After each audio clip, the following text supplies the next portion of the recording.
W's in chat if you can see me and hear me fine right now. I don't want to burn my butt. W's in chat if you can hear me and see me fine right now. I need a chair. Is there a way to get a chair? Let me think about this.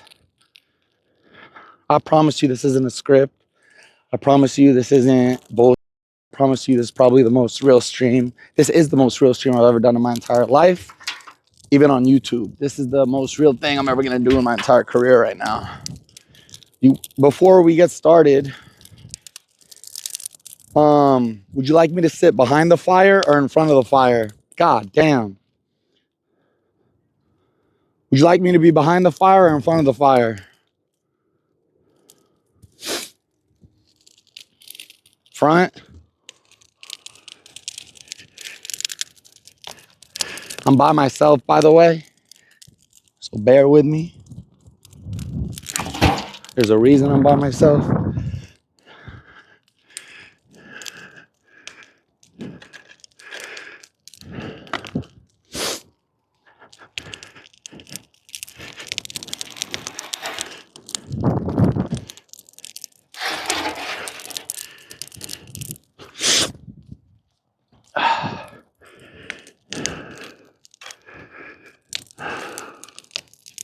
Y'all good with that?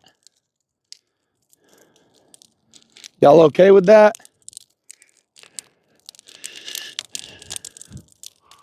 We good? Let me see. Let me sit here. Make sure my head is in. Closer? You want me closer? I want to get it perfect for you because when I start, I'm not stopping and I'm not looking at chat the rest of the stream. So let me get this shit right. Ooh. When I start, I'm not stopping today. I'm not getting distracted by chat, nothing. So I want to make sure everything's just right. Is that good? That should be good. That should be good. Let me see. I just got to raise it a little higher for my head, right? A tiny bit. Or are we good? A tiny bit or are we good?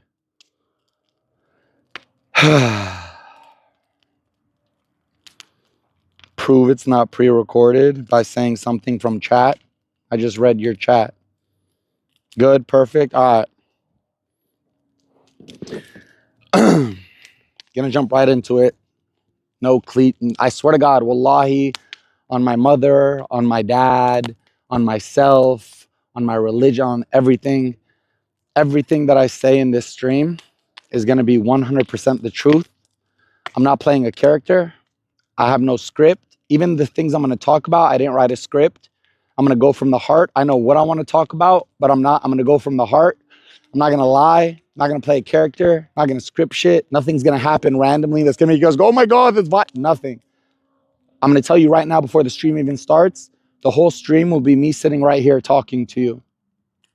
If you don't want to watch, don't. But I promise you this is the best stream I've ever done in my life.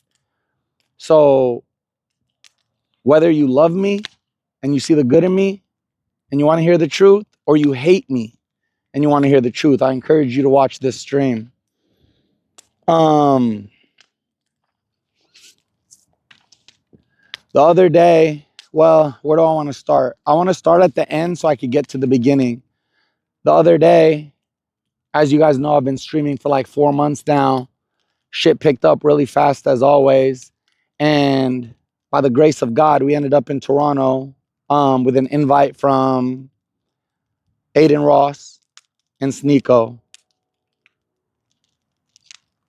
And before you guys say, oh shit, he's going to drag it again, it's not about Aiden Ross and Sneeko. But Aiden Ross and Sneeko are the reason I'm doing this stream. In Toronto, no, not even in Toronto, in Atlanta with Aiden and Sneeko. And I'm going to get to it because this is the end of my story. So I would really appreciate, the whole point of this stream is for you guys to get to the 30 seconds at the end. I swear to God. So you can watch the beginning, middle. If you missed the end, you missed everything. I was the worst friend that I had ever been to in my entire life to two people that I called my brothers. Now, I have no problem calling other people out when they do something to me. Action Man kissed me on the neck, I almost punched him in the face. But when I kiss Nico, I don't have a problem with it. I ditched Kevin in Atlanta for the script, but when Aiden ditches me, or didn't even ditch me, it's a problem. I'm being a hypocrite. And over the last couple of days, especially after my almost crash out in Atlanta, which I'm going to talk about as well, I've been just reflecting. Like, fuck the internet shit, fuck the money, fuck the career. I've been reflecting on who the fuck I am and who I've been for the last 34 years of my life. I'm 34 years old, but I'm acting like an 18-year-old fucking prima donna bitch, getting mad at my friends for not ditching me, just going home, and then violating them so fucking disrespectfully for an entire stream that had nothing to do with them with one of their ex-girlfriends. If you came up to me and told me that story about somebody else, I'd be like, that guy's a piece of shit. Stay away from him. So I have to look at myself in the mirror and be like, dog, you're a piece of shit. You ain't a friend. They deserve to leave you. You ain't shit. What are you doing? You're 34. Grow up. Anyways, that takes me back. This is going to be a long night, y'all. And if you guys would stay here with me, I swear to God, it's going to be worth it. And I swear to God, I would appreciate it. And I swear to God, you're going to see a side of me, hear a side of me, and understand me in a way you've never understood me before, because I'm not playing a character today. I started YouTube on March 25th of 2011. Again, I have no script. I'm going off memory, off the cuff of my head. I started my YouTube on March 25th of 2011. At the time, I was a theater arts major at San Jose State University. I was doing YouTube videos at the time, 3 years prior when YouTube first started in, I think, 2008, with my brother Kais Omar. He invited me over to his house and put me in an acting skit. I loved it. We would produce together, direct together, act together, but the problem was the channel was called Kais Omar. In college, I took 2 girlfriends, they were dating each other, out to eat, and one of the girls paid for the dinner. And I've never had that happen in my life. Usually when I went on dates when I was young like that, I would scavenge the couple, what if I got a 20, 40, you want to go Starbucks? Like whatever, Starbucks at the time before we boycott, you know what I mean? And it blew my mind. I was like, I want to be there. I want to be able to buy people shit. That was that. She made me feel like, she put me in my place. She made me feel like a bitch, but I appreciated it. She also whispered something at the end of the dinner. She said, Yusuf, you're in school to be an actor. You're acting in these videos, directing these videos, producing these videos, but they're not under your name. It's time for you to start your own YouTube channel. How many of you guys think I'm coming out as gay during this story? Before I continue, this is the only interruption I'm going to do. How many of y'all think that I'm going to come out as gay?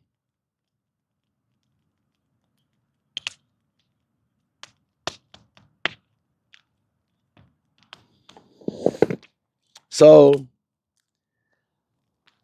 I went home and I started cooking. I started using my creativity and drafting ideas.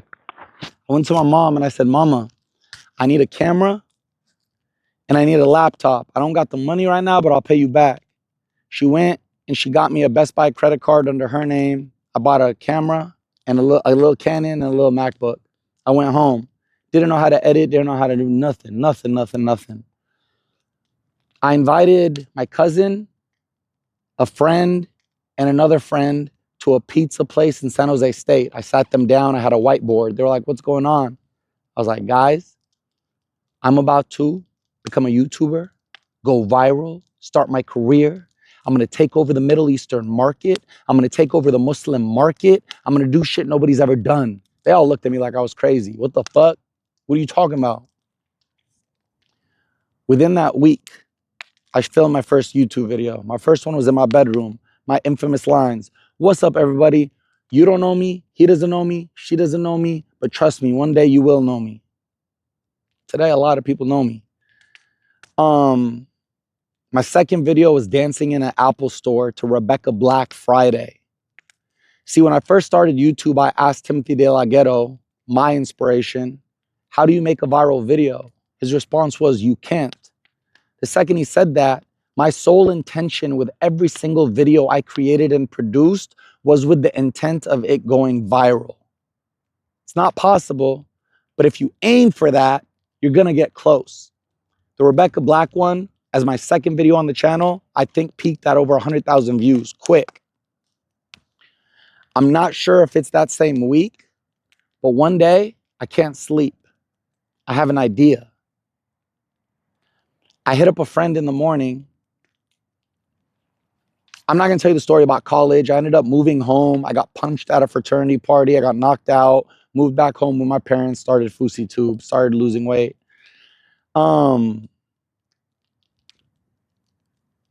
I had an idea, and I woke up that morning and I called a friend and I said, hey, come over to my house. I need you to record something for me. He comes over. He's an engineer. His name's Fahad Khan. He's never used a camera a day in his life. He came over. I said, this is what you're going to do.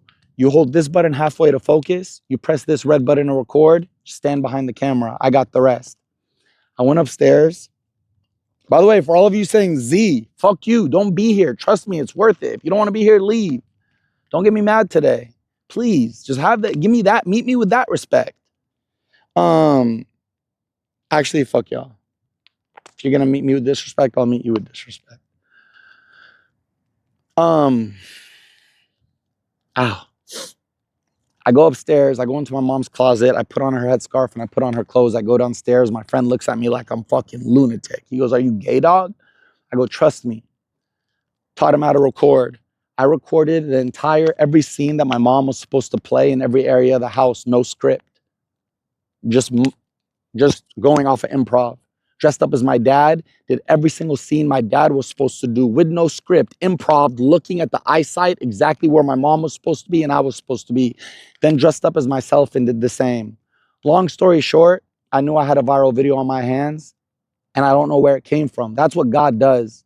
If you tell God you want to do something, he doesn't just give it to you, but he'll give you the idea that it takes to execute it. Then it's upon you to take that action. So I told God I wanted to be a YouTuber. I told him I wanted to take over the Middle Eastern market. I told him I wanted to take over the Muslim market. All of a sudden, I get an idea to do a sketch, reenacting what it's like to live in a Middle Eastern household. Edited it myself that night, learned from YouTube, posted it that next morning, viral. Talking 2011, viral. When shit went viral in 2011, it means every motherfucker was either posting it on Facebook or texting it to each other. Like organically viral. Not today where everybody and their mothers is viral. To go viral in 2011, it was rare. And I had my first viral hit. Right after that, took off.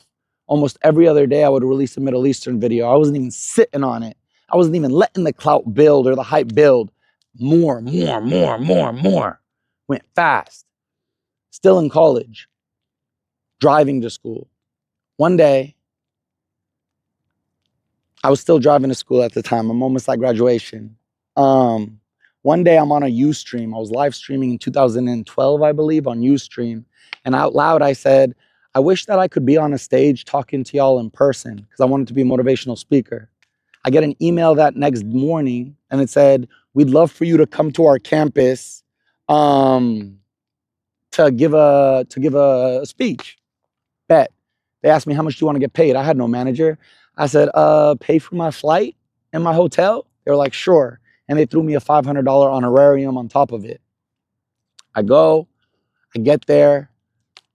Fousey's big at the time. Fousey Tube is big in the Middle Eastern Muslim market. The women, I'm not the women, the people who invited me, they go, we're so excited.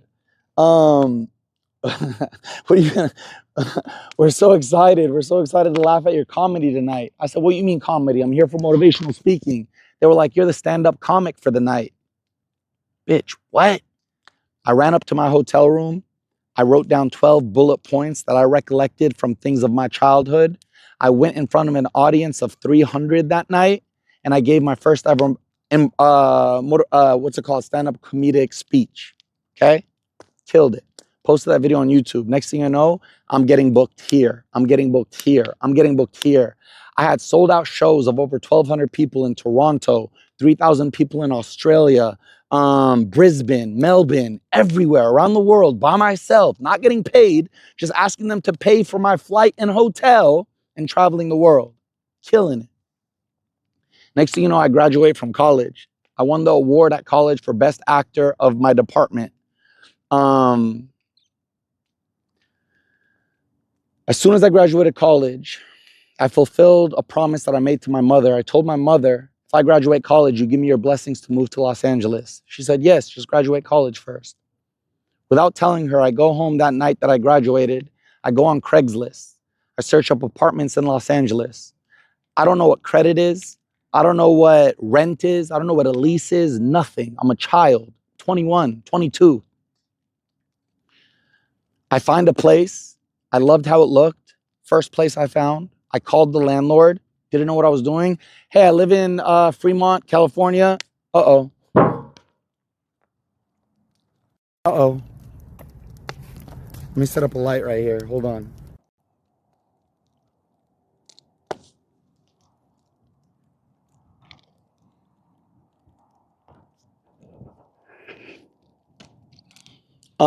Where was I?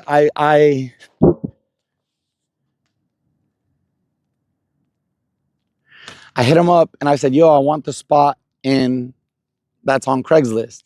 He said, actually, there's somebody coming to see it tomorrow. I can't hold it for you. I said, I'll be there tomorrow morning. I'll sign. It's mine. He said, if you can get here tomorrow morning, it's yours. Without telling my parents, I flew to LA, went to Barrington Avenue, signed my first lease, took a picture, flew home, told my parents at dinner. My mom started bawling. I'm her last child. My other brothers and sisters already moved out to college. I'm her last. She had blessed it though. I packed my car, my Infiniti at the time. I drove to LA, listening to J. Cole, Friday Night Lights, crying the whole way there, not knowing what I'm doing. I knew I wanted to be an actor, but I didn't know why. I didn't know what I was doing. I didn't know who I was, nothing. So I drive to LA crying. Get to my apartment. I remember walking into the house the first night, so dark, so cold, so scary, no furniture, no friends, don't know nobody. Laid on the hard rock floor, literally, slept on my luggage, woke up the next morning. That next morning, drove to IKEA for my first time in my life.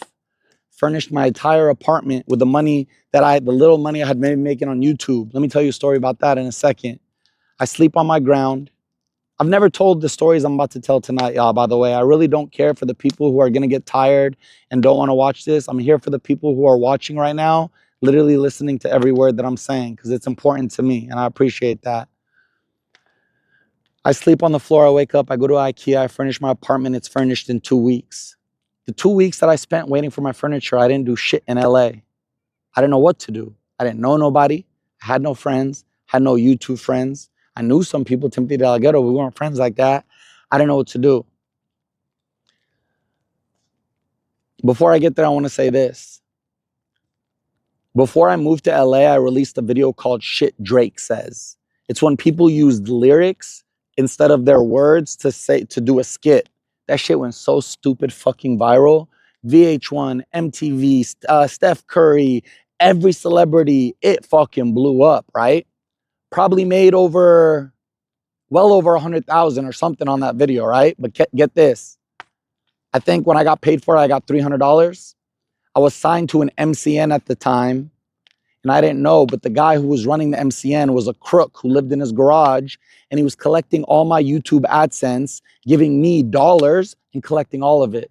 It wasn't until I signed up with Full Screen and I'm traveling and I'm in the airport doing a tour, and they call me and they go, yo, there's still 17,000 left over in your account that you haven't withdrew. What do you want? What you want us to transfer it to you? I said, what do you mean there's 17? I had never seen that kind of money in my life. They were like, there's 17,000 in your account. My heart sank. I started shaking. I got nervous. I called my mom. Mama, you're never going to have to work again. I did it. I thought I was rich. 17,000? Get the fuck out of here. I was working at Best Buy before this. The guy was taking all my money. Couldn't sue him. Couldn't do anything. Had to bite the bullet, lose the money, and keep grinding. Before I moved to LA as well, I used to do skits, right? I think 1 month before I moved to LA or something like that, I had an idea. And I went to the mall and I went up to people and I said, hey, can you do something for me? They said, what? I said, I'm gonna walk up to you and I'm gonna pretend to hold your hand. And I told them exactly what to say and exactly how to act. I'm a theater arts major. I had to write scripts. I had to act in plays. I had to direct. I had to produce. The reason my pranks were so well done and received so well is because I knew how to get the human emotion out of the people. If you go up to a random person and say, here's $5, act this for me, they're gonna fake act. They're not gonna know how to act. But if you tell them, I want you to give this emotion, I want you to make me feel this, I want you to say this precisely, they'll give you that. And that's what I did. I used to spend a long time doing my skits.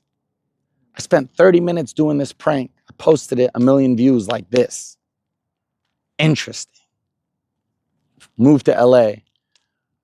I found a videographer. Don't know how. Oh, I do know how. My then manager at the time, horrible manager, when I called him in LA and I said, yo, I'm here. What now? Where are my auditions? What's going on? He said, Yusuf, you're in LA. Make it happen. I was like, what the fuck? I would drink beer every night by myself, depressed, suicidal, massage parlors. That's a whole different side of the story. I'm going to talk about that too. I'm telling you guys everything. I'm not leaving anything behind this story. I was miserable. He gave me a videographer. We filmed my first skit. It flopped. All the comments, you're old news. You shouldn't have moved to LA. You're washed up. You're done, da, da, da. That pissed me off. That guy, Kais Omar, I used to do videos with, he was an aspiring YouTuber too, right? I let him come live with me. He was my roommate.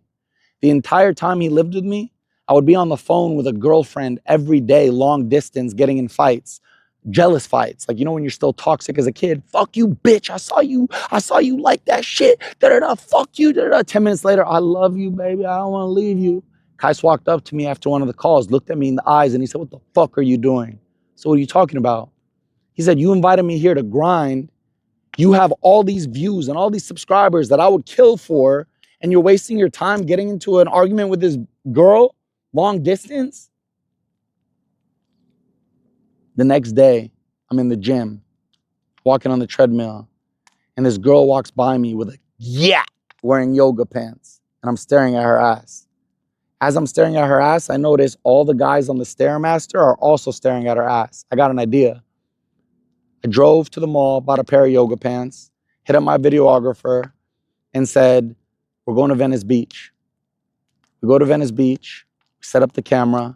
I walk up to people and I say, listen, I'm going to give you like $30. I'm going to bend over in this trunk. My ass is going to look like a female's butt. You're going to walk by. You're going to stare at it and hit on it. And this is exactly what you're going to say. And this is exactly what I'm going to say.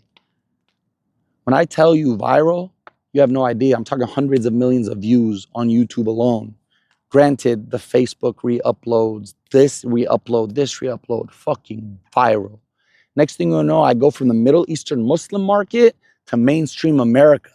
I'm in the game now, right?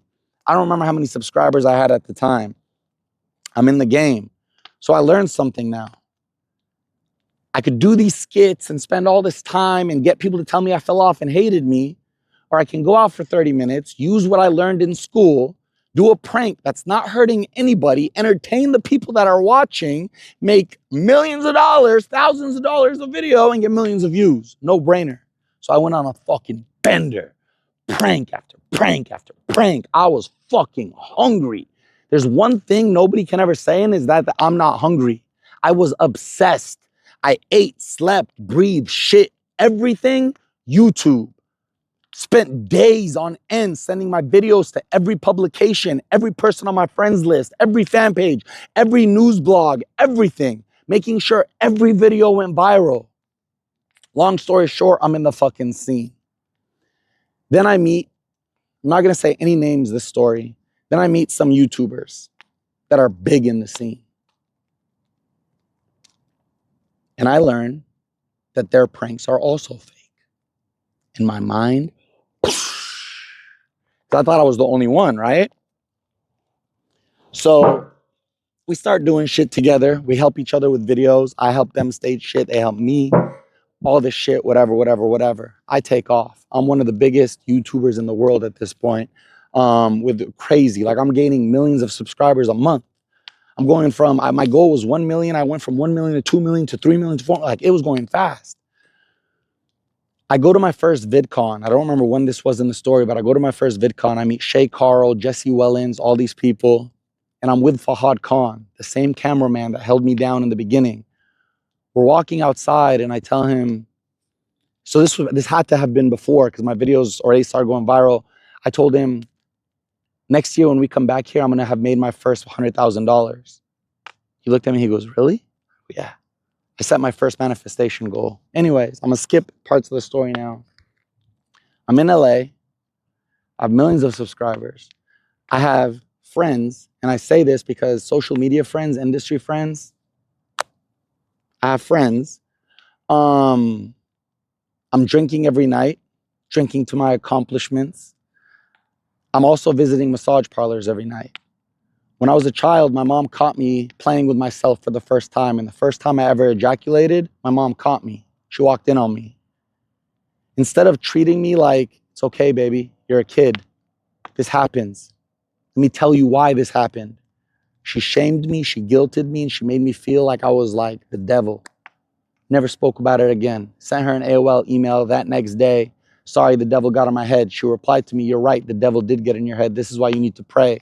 So from that point on, as a child, anything sexual was deemed horrible. If I had a sexual thought, I thought I was going to hell. So when I finally lost my virginity at 18 to my first girlfriend, the second my penis even touched her, I came. From that point on, I went through about 10 years of a problem with premature ejaculation.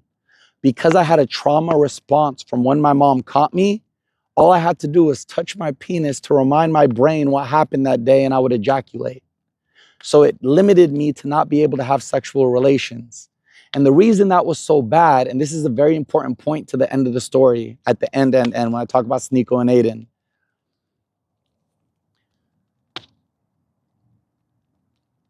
I forgot where I was. Because of that, and it stopped my sexual relations, I'm a giver, I'm a pleaser, I'm a lover. I like to provide. But not being able to provide sexually makes you feel like this big of a man. No matter how much your girl loves you, you can't please her. Meanwhile, all your boys are telling stories. Hey, I just fucked this broad last night. Bruh, she came like 6 times. Hey, bro, I was clapping cheeks for like 3 hours last night. And you're sitting there like, what? Yeah. Bro, I was getting back shots all night, knowing you ain't did shit. Ruined my first relationship, ruined my second relationship, ruined my third relationship, ruined my fourth relationship, ruined my fifth relationship. All of them, I think, or maybe 3 of them, I got cheated on. I wasn't able to provide sexually.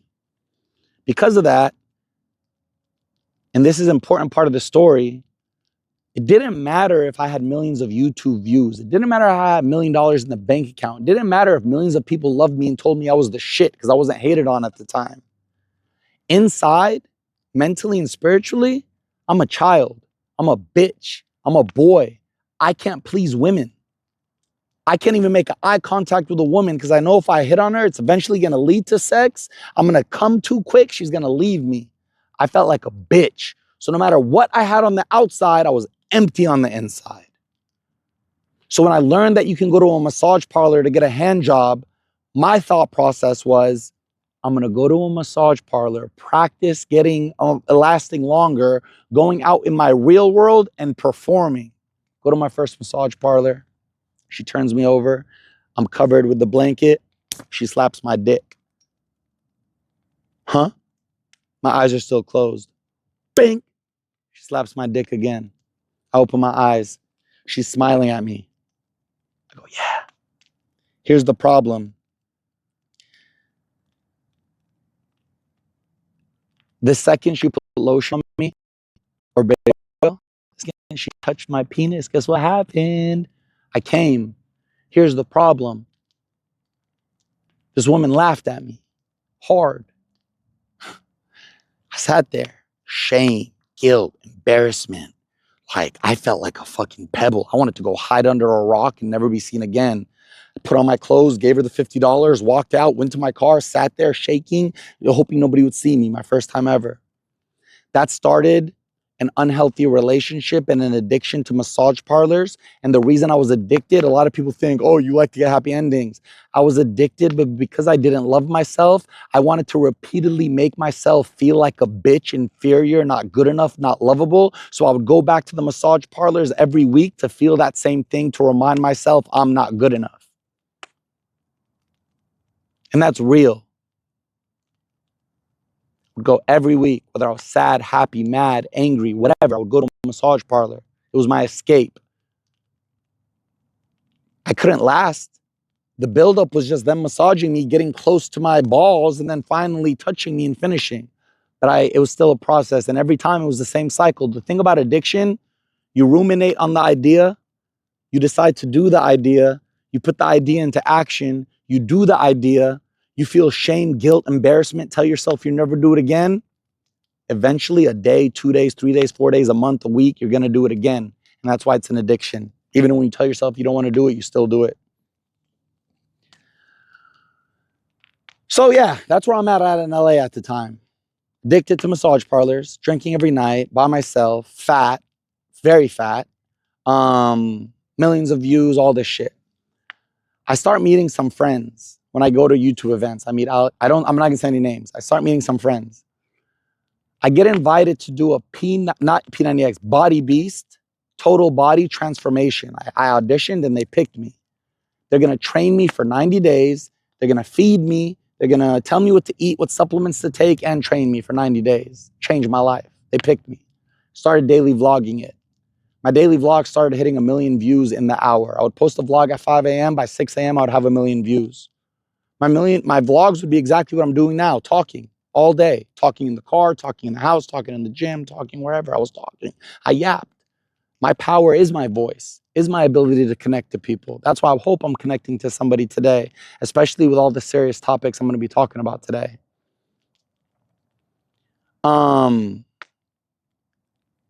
lose an insane amount of weight.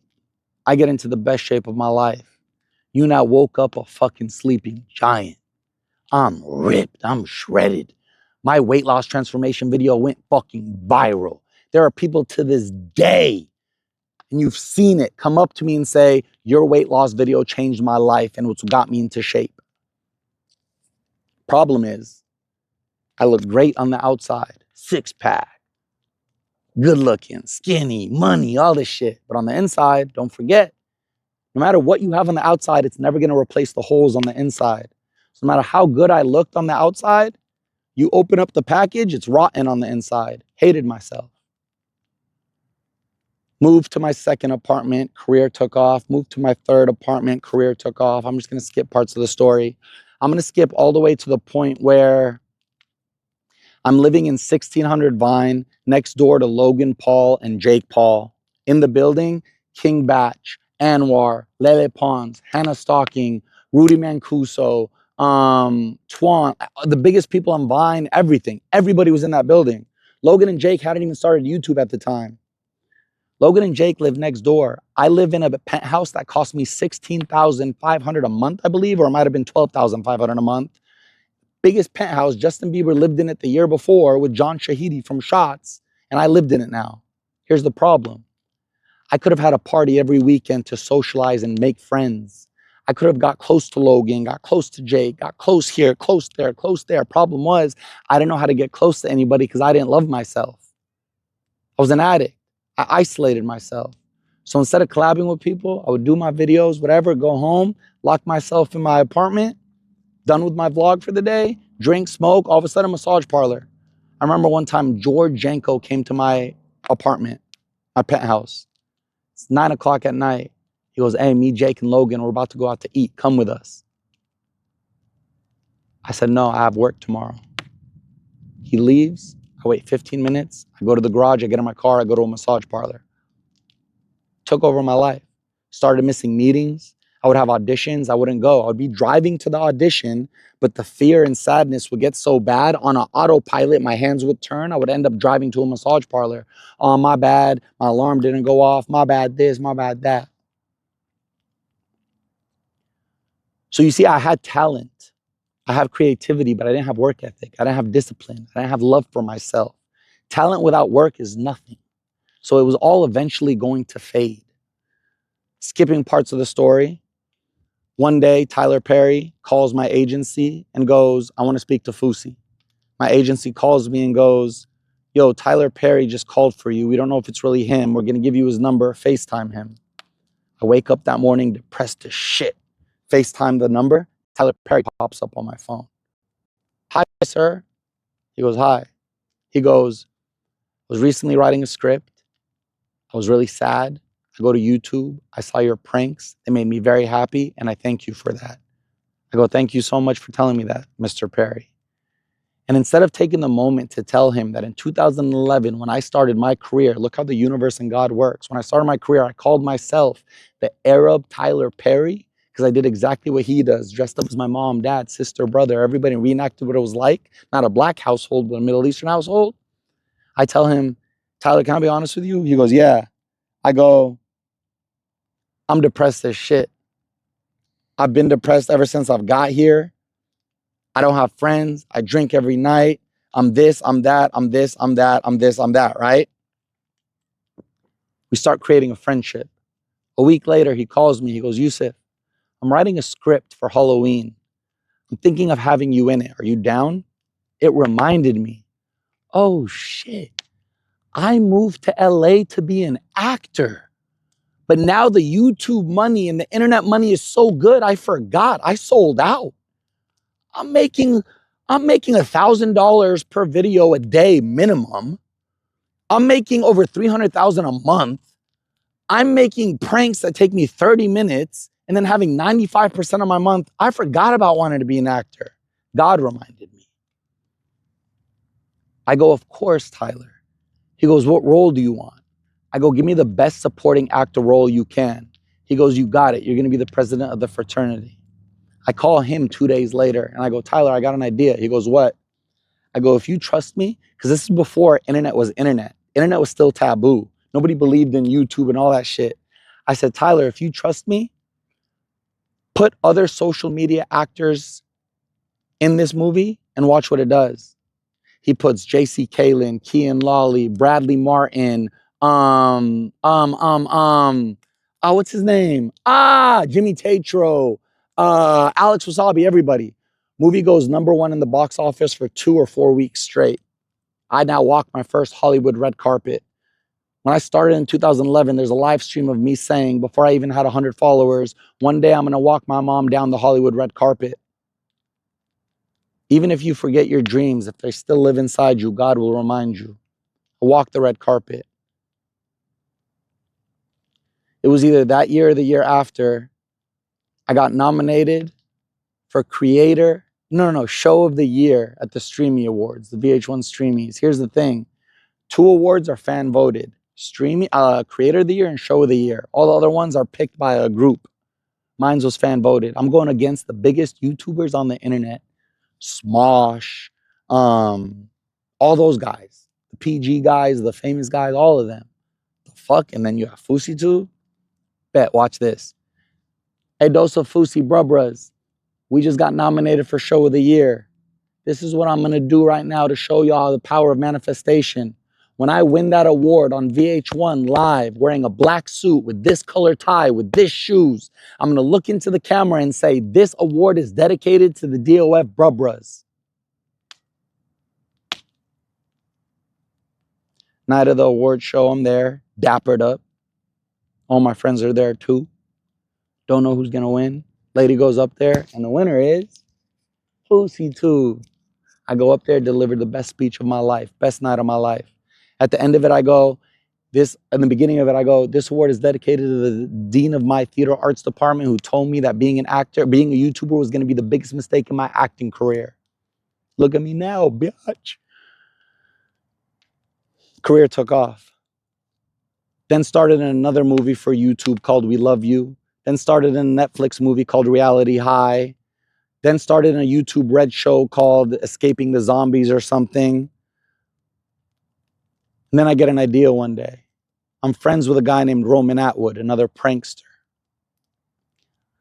I leave my agency, CAA, and I call Roman. I go, Roman, I just pitched an idea to my agency. Can I pitch it to you? He goes, what? I go, the Roman versus Fousey tour. Me and you, across the world, doing a 2-man show, comedy and motivational speaking. He loved it. 3 months later, we're on tour. This tour sold out every single place we went. Granted, because of Roman Atwood. Sold out everywhere we went, whether it was international or national. We came out with a documentary for it. Sold out everywhere. Crazy. I think the biggest one was over 5,000 people. Crushed. Vlogged all of it. killing it, doing everything. I'm going to skip now. First of all, before I continue, put some W's in chat if you're still listening. If you're not listening, I'll just end and go save myself. My mom just got home from vacation. I'll go hang out with her. Put W's in chat if you're still listening.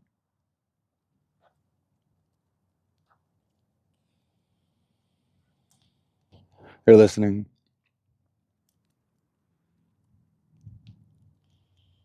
By the way, no weed, no alcohol tonight. I did just hit a vape, but no weed or alcohol. Thank you for the W's. This night means the most to me, and you're going to see at the end. This is going to be the best night of my life, I swear to God, when I get to the end and I finally come out as gay. Oh, spoiler alert.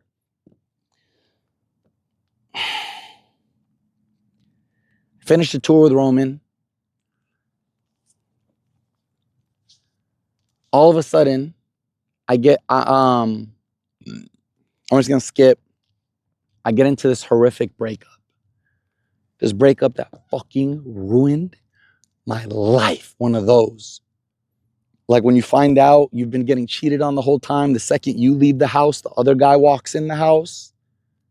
And that's why you couldn't spend the night. That's why she didn't want to come over. One of those. When a man young goes through a breakup like that, shit gets dark. And he has two choices. Become a bitch, get in bed, cry about it, or lock the fuck in, put on the ski mask, rob the fucking bank, start grinding, go to the gym, make money. I start this thing called Project Butterfly because I was so hurt. I got rid of my apartment. I closed my bank accounts. I gave away all my stuff, shipped it. I forgot where I shipped it, but to a family. And I went out on the streets with nothing but a backpack and started traveling the world and said, I'm not going to spend my own money. I'm going to use people's generosity to live life. Can I get a ride? Can you buy me a pizza? Can you do this? Long story short, we're doing daily YouTube videos, traveling the world with no Wi-Fi, nothing, quality movie production videos daily for months straight. And we end up in Qatar.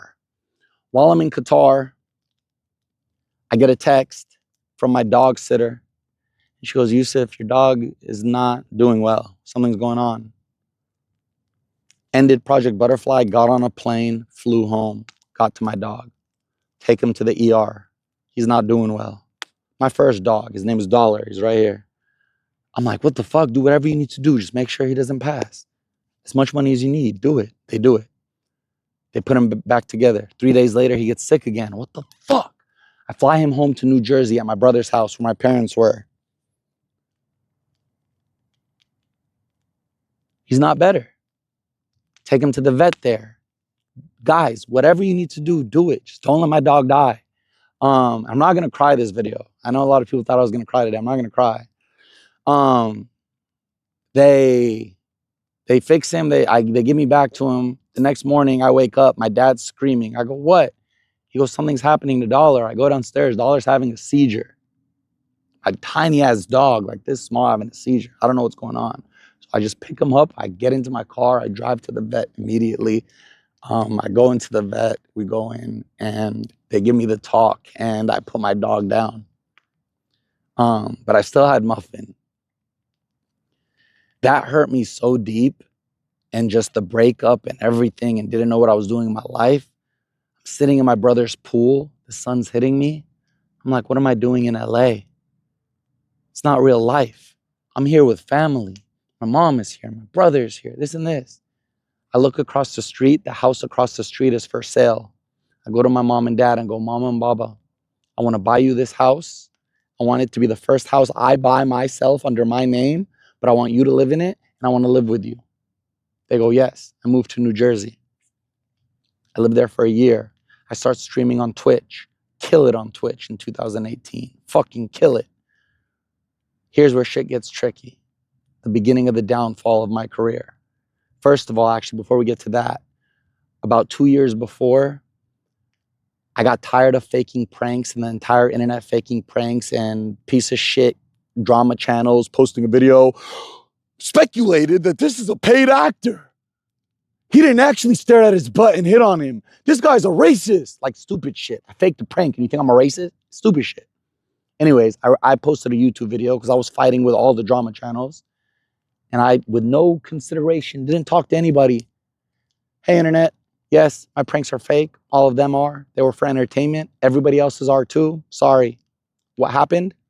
Every other prankster, our pranks aren't fake. His are. My bad. The internet, fuck Fousey. It was the first person to ever reveal to the internet that shit is scripted. Ever. They don't know that pregnancies are scripted yet. They don't know that marriage proposals are scripted yet. They don't know that divorces are scripted yet. They don't know that some YouTubers and some streamers are together through a contract. They know nothing, but they're mad at fake pranks. Whatever. I'm not here to talk about that today. I get vilified. I get crucified. I become the worst person on the internet, literally. Why did people start hating Fousey Tube? Look back. Because he admitted that he faked pranks. Anyways, I'm living in New Jersey. I have two Ferraris in the garage. I have a Range Rover SVR on the driveway. Life is good. I'm making steady income. I start a new channel called Fousey from scratch, get it to 1 million subscribers. I'm getting 500,000 views of video. I'm on a brand new channel. My Twitch is popping. I'm making 20,000 a month just off TTS on a light month. I'm killing it. And then one day, my friend introduces me to Adderall. I've been on antidepressants my entire life up to this point. I used to think I was bipolar. That's what I was diagnosed as. He gives me Adderall. I go, what is it? He goes, it's going to give you a little energy, make you feel a little up, make you feel a little good. I go, I bet I'll try it. Take it. Within 1 hour. You know the movie Limitless? I feel fire through my arms, through my legs. I'm not in shape, but I feel like I have an 8-pack. I'm hungry. I'm motivated. I'm happy. I'm talkative. I look at him and I go, this is how I was supposed to be feeling my whole life. This shows me something's wrong with me. I don't feel like this normally. So I start taking Adderall instead of my regular medicine. What did the Adderall start doing? Making my brain bigger and think grandiose ideas. My next vlog, I think 2 days after I started taking Adderall, I think it's still on the YouTube channel, how I'm gonna make $3 million in the next 2 months. I fly to Australia to do a tour with a friend of mine. He was gonna do music, I was gonna do motivational speaking. The plan was go to Australia, do the 2 shows, fly back to New Jersey. In 1 week, you're gonna go to the Jakarta and Thailand and all these other places. I go to the tour to 400 people. 4 years before that, 5 years before that, I did a tour in Australia to 3,000 people. I'm 10 times as big as I was back then. I go to the manager who's managing the tour and I go, this isn't a problem of people not knowing me or wanting to come to the show. This is a problem of you not doing good promotion. I haven't gone anywhere in the streets of Australia without people coming up to me and saying, Fousey, what are you doing here? And I would say, you don't know about my show? And they would say, no. I was pissed. So one day we're in the studio. I already took an Adderall that day. I take a second one because we're about to make a song. This is the first time I've ever lost control of my consciousness and my cognitive abilities and my abilities to control myself. All of a sudden, I don't know what it is, what the Adderall did, what it induced, what happened.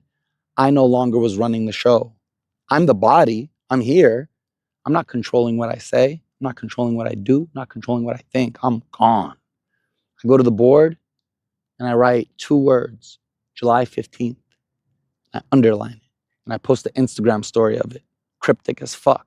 Everyone's like, what's going to happen July 15th? What's going to happen July 15th? Once I saw it picked up traction on Twitter, as a social media person, you get excited. I got some motion.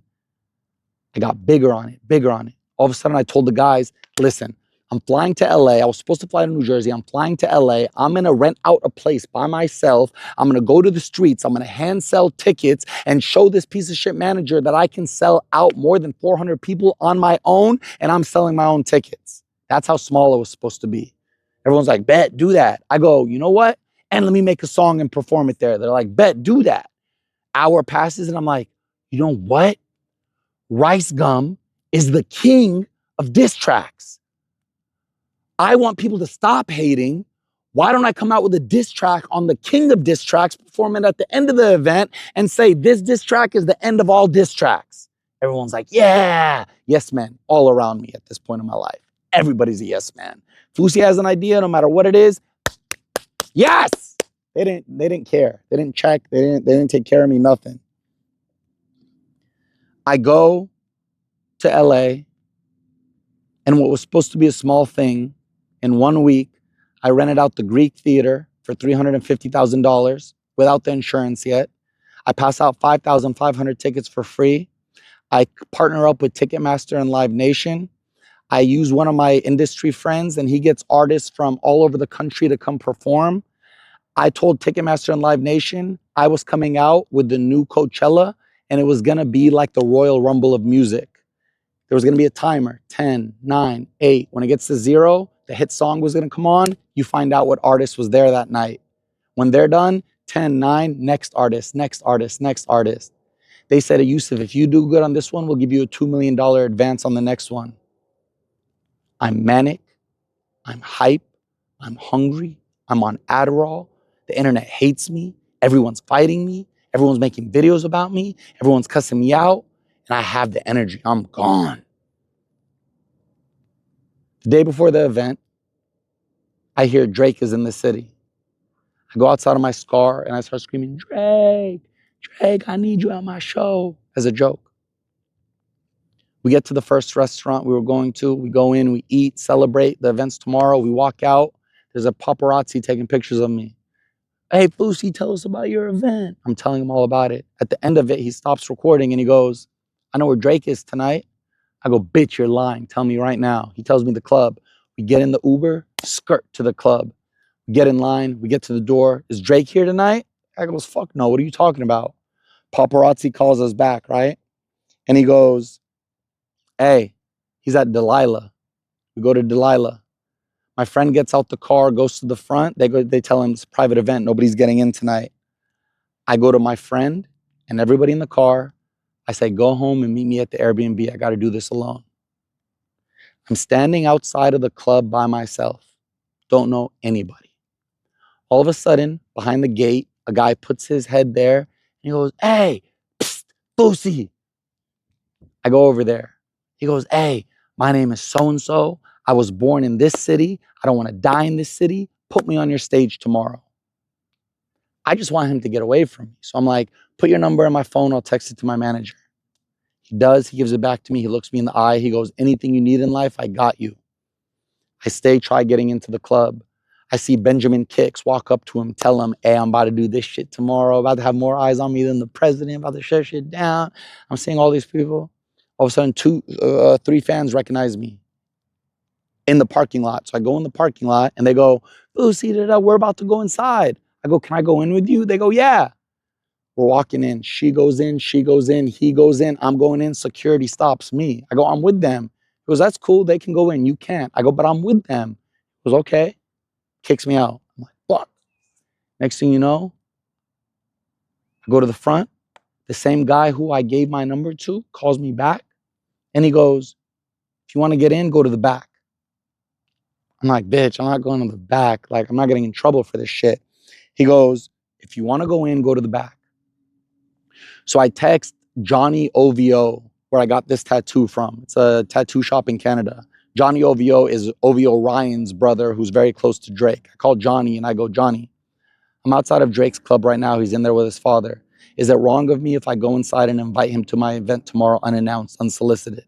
His response was, if God, because I kept mentioning God. He goes, if God's telling you to do it, you're good.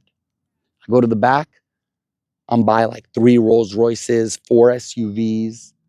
I'm like, fuck. But for some reason, the people who are there are staring at me as if it's okay that I'm supposed to be there. Don't know why, but they didn't kick me out, right? Door to the kitchen opens. It's the guy who I took the number of. He goes, come in. I go in. He's walking me through the kitchen, literally taking me to the venue. He starts listing every celebrity you can think of.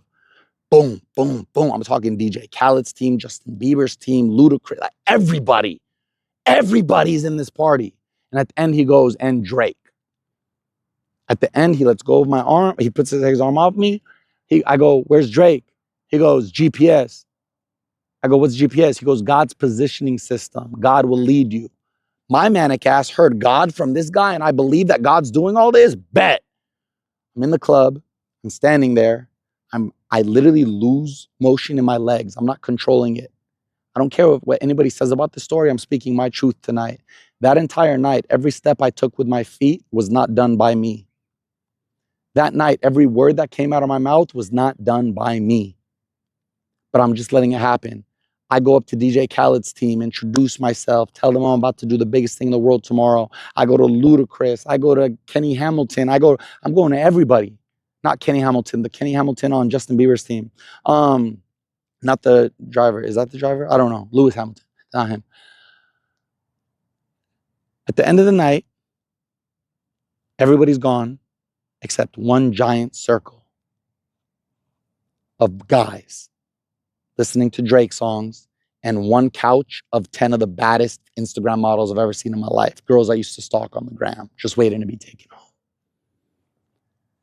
I'm shaking. I'm feeling it. I'm feeling electric. When you're manic, you feel electric. You feel energy. They literally say other people can feel your energy. I'm feeling fucking electric. Haven't seen Drake all night. Next thing you know, I turn around. Drake's dad is walking towards me. I met Drake's dad at Tyler Perry's movie premiere. I'm like, perfect. I go up to him, drunk as a mug. I let him go. All of a sudden, the guy who was behind him walking in stops me. He goes, what did you need? Out of nowhere, I go off on the biggest speech of my life. I'm going to have more eyes on me than the president tomorrow. I'm going to end racism. I'm the next Tony Robbins. The only difference is my name is Yusuf Salah Harakat. At the end, he goes, whoo, damn, fire. I just got one question for you. I go, what? He goes, how did you know my name? I told you I wasn't saying what I was saying this night. I looked him in the eyes, swear to God, wallahi, on my mother. And I say, I've never met you a day in my life. If your name came out of my mouth, God did that. He goes, that was cold. Wait right here. Walks through the crowd. Everybody splits.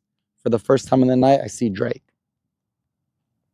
The guy I just told my story to takes my words that I put into his ear, walks up to Drake, whispers in his ear for 5 minutes. I just sit there, charging up, listening to the music. Next thing you know, Drake starts walking towards me, or I think he's walking towards me. He walks. I'm just standing there. Right in front of me, he says goodbye to Joel Embiid. They shake hands. Drake comes in like this, but on this side, I'm right here. We're face to face. I don't make a move. I don't say hi. I just stand there.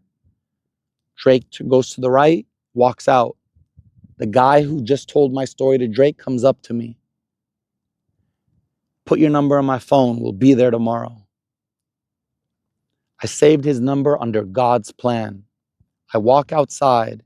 I record a video of everything that just happened. I'm electric. I'm charging up. I'm screaming.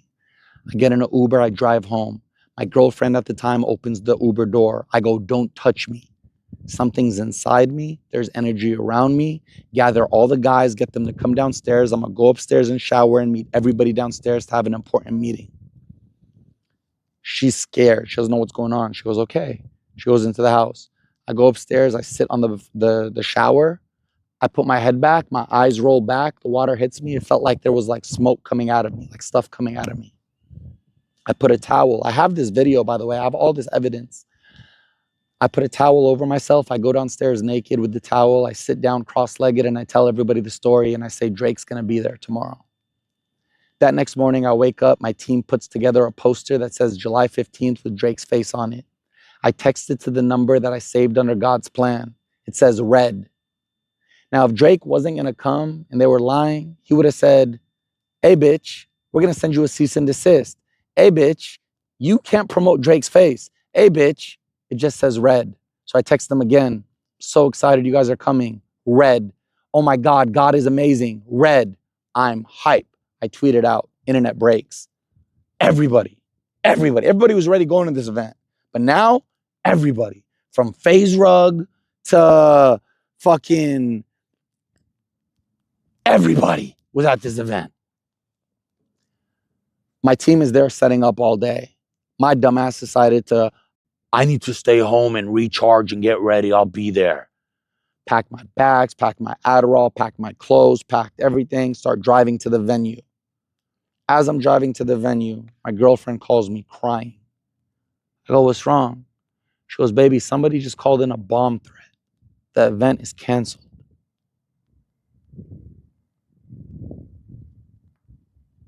The event I just paid over $1 million to do, the event I just promoted that Drake is coming to, the event that is supposed to be the biggest thing on the internet is canceled because of a bomb threat. Get to the venue. I tell the Uber to park on the grass. Everybody's leaving the venue. It's all happening in real time. They all surround my car, hundreds, maybe thousands of people, police helicopters, news stations. I'm on top of the car having a manic breakdown. The stress broke me. Internet's about to crucify me, and I know that. I just lost millions of dollars. They're not giving it to me back because the manager I had at the time, I don't know if they gave us a date to redo it or anything. This motherfucker said I got no money back, left the country, never saw him again. I'm on top of the car screaming at the top of my lungs, crying, talking about Palestine, talking about everything, just going off. My team finally grabs me, puts me in the car, drives me home. That next week on the internet, Fousey's a liar, a manipulator, a narcissist, a piece of shit. He never met Drake. He lied. He called in his own bomb threat. He shouldn't be on the internet. He should be dead. He should kill himself. He's the worst person on earth. He should die. And this was all led by this guy, this random guy who runs a drama channel, who just kept making money, making videos on me to make money because he can't make videos on himself because he himself is no content. I then do an interview with this piece of shit, the devil. He didn't deserve shit from me, but I did an interview with him. And in my manic state and in my vulnerable state, without even planning to say this, I look at him in the eyes in the interview that I'm screaming and crying all the way through. And I go, if I don't introduce J. Cole when he performs at the Staples Center in a month, I'll leave the internet, give away my YouTube channels, and you'll never see me again. I'm moving out the country. Everybody goes, deal. Why am I giving these motherfuckers power over me? Who the fuck are they? Suck my dick. Sorry, not that kind of stream. Anger that I haven't resolved yet. I booked 5 tickets to J. Cole's concerts around the country. My girlfriend at the time, I tell her she's coming with me. We go to front row concerts every single day. First day we go, everybody's taking pictures of me because I'm front row, so everyone sees me, so they're all coming to take pictures. Security at the end goes, let us take you out the back entrance. I go, bet. We go out the back entrance. I talk to him. I go, can I tell you something? He goes, what? I tell him the whole story, and I go, I need to introduce J. Cole when he comes to LA. He goes, take my number. Let's see what we can do. Go to the second show, same security, talk, do it again. Third show. At the 4th show, I gave away the front row tickets to a fan, and I bought tickets right behind the DJ booth. Don't know why I did that, but I just wanted to that night. I'm in my chair. I turn around, look at the DJ booth, and there's chairs right next to the DJ booth that people are sitting in. I get up, I go up to the people, and I say, if you give me your chair and you take the better chair in front, I'll give you X amount of dollars. They go, bet. We go to the bathroom. I send them the money through the phone. I go buy them a beer. I go back to the concert. At the end of the concert, people are coming up to me to take pictures. So the entire DJ booth is looking. There's one guy in particular. He's wearing a hood. And he's sitting like this. Comes up to me and he goes like this. Who are you?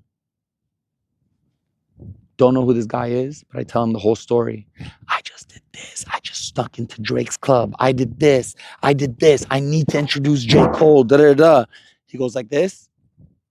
He goes, okay. Pulls out his phone, his wallpaper, a childhood picture of him and J. Cole. J. Cole's childhood friend takes my number. I look at my baby, my girl at the time, and I go, I did it. Let's go to LA. Go to LA. Front row. That kid, by the way, who snuck me into the club to see Drake, I bought him tickets to come to the LA show with me, and he performed at the event, by the way, that got canceled.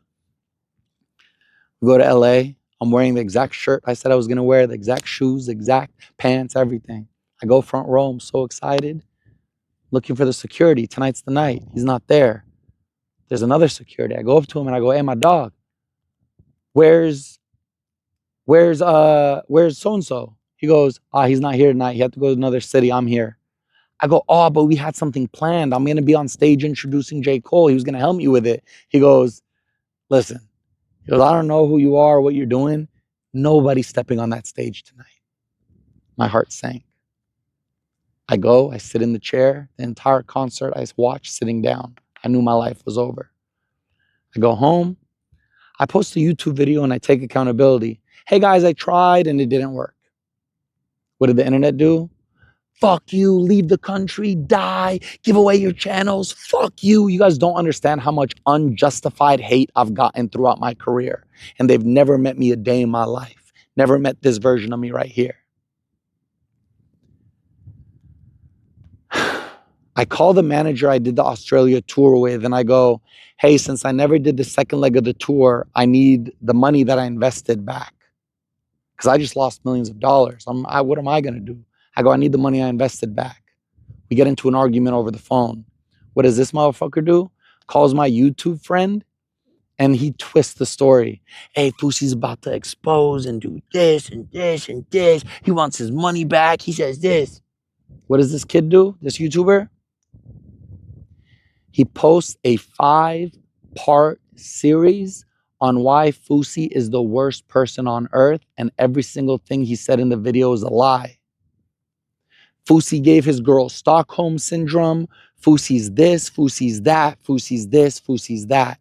The Fousey hate train's already long. He didn't have to do much to get people to believe him. I'm at a retreat getaway hiding from the masses when this happens. When it happens,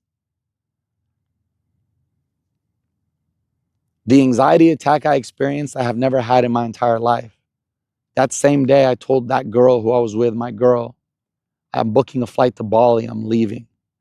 I packed my bags. She's crying, has no idea what's going on. She drives me to the airport. I give her her final hug. I go, I love you so much. I'm so sorry. I'll never stop loving you. If we ever see each other again, whatever, whatever. I leave to Bali. I'm in Bali. Try doing a yoga retreat. I start getting so sick because of all the comments I'm seeing on YouTube. I can't say anything on the internet. If I post anything, I'm dead. I gave away my YouTube channels, by the way. I gave away my Fousey Tube channel. I gave away my Dose of Fousey channel and the Fousey channel at the time to 3 people. And the deal was, you guys can use this forever. I take 20%. You get 80% of whatever. It's your channel. They rebranded it, changed the names, everything. I left the country. I'm in Bali. The stress breaks me so much. I lose about 30 pounds. I'm not eating. I'm throwing up and have diarrhea at the same time. And worst of all, I smash my head through a glass window trying to end it all. The people who run the retreat one day, because I haven't been out my room in days, walk in, bloody sheets, diarrhea, throw up. And they go, Yusuf, it's not safe for you to be here. We think you should go home with family. I'm so weak and tired, I don't even know what to do. They help me book a flight. I fly home. I get home to TSA. And my parent, but while I'm going through TSA, it asks you a question. Do you have more than $10,000 to say that you have? I put no. I forgot I packed all the money I had left, which was about $15,000. They take me into a back room to interrogate me. I think they're taking all the money away. When the cop walks in, I burst into tears. My life is over. You have no idea. You can't take this from me. This just happened. I'm crying. He goes, listen, relax. We're going to write you a thing. You're going to get a ticket in the mail. You might have to go to do this, but we're not taking your money. Anyways, I walk out. My parents find me. My parents take me home. I pass out. I wake up that next morning. I go downstairs. I'm scared. I'm not supposed to be in the country. Nobody can see me. I'm the most hated person on the internet. I still hate myself because of my premature ejaculation. My life is shit right now. I have no money left. I have no YouTube career. It's over. Everything that I did, all my grinding, all my hard work for a waste, done, finished. I sit down. My parents go, we're going to the grocery store. Do you want to come? I go, no. When my parents leave, I couldn't even process time anymore. Every second that went by felt like an hour. I didn't know how to handle reality. I couldn't be on my phone because I was too scared of what I would see. I broke up into extreme shivers and started shaking on the thing in a panic attack. My parents come home. I go, take me to the hospital. They rush me to the ER. They put me through all the tests, everything. They put me back. I'm crying in a hospital room with my mother. No guy ever wants to cry in front of his mom. I'm crying, bawling. Doctor comes in. All right, tell me what's going on. I can't tell you the whole fucking story. I'm just about to kill myself. All this shit. He goes, listen. He looks at my mom. He goes, listen, we can keep him here overnight, medicate him, keep him calm, or we send him home. Nothing else we could do. I'm like, Mama, I'm not about to pay the hospital bills just for them to handcuff me to this. Take me home. We go home. They try to take me to the beach that night. When we get to the location where we were in San Diego. As soon as the door opens, 3 girls recognized me. Fousey! What do I think? They're going to tell the drama channels that I didn't leave the country. They're going to expose me. Everyone's going to hate me. I start screaming. I close the door. Baba, drive! Drive! Crying, scared. My parents freaking out. What's going on? We get home. That next day, we fly to New Jersey. That's where I rehabilitated for the next year. Didn't leave the house, didn't see people, went to therapy, never was going to go to YouTube again, nothing. About a year later, I get a call from the manager that played me. And he goes, yo, you want to do a boxing match against the YouTuber that made the videos about you? I go, of course not. He's a professional boxer. Why the fuck would I do that? I go, but you know who I will fight? He goes, who? I go, his friend. He goes, let's see if I can set it up. All of a sudden, I have a boxing match. Been off the internet for a year. So what do? Don't know how it happened, but go to LA, post a YouTube video. It was hard to do this. Post a YouTube video and start training. This fight for me was my vindication, my chance to show everybody I'm tough, I'm bad, fuck y'all, da da da. I trained for 1 month, don't know what I'm doing. Throwing jabs like this, moving like this, getting punched like this, whatever. Go to the boxing match in London. Before the boxing match, you're supposed to be calm and relaxed, smiling, having fun. I don't know that. So I'm like, I walk out. I start screaming at the cameras, everything. I black out for 4 rounds. I get my ass beat. My hands never even went up once. I never even threw a single punch. My hands kept like this, and I just kept going forward. The fight should have been stopped in round 1, but they hired a fake ref. The ref never refed a day in his life. So he let it go 4 rounds, and my corner knows my heart, so they never stopped it. Because they knew all it took was 1 punch for me to knock the kid out. He was like 50 pounds lighter than me.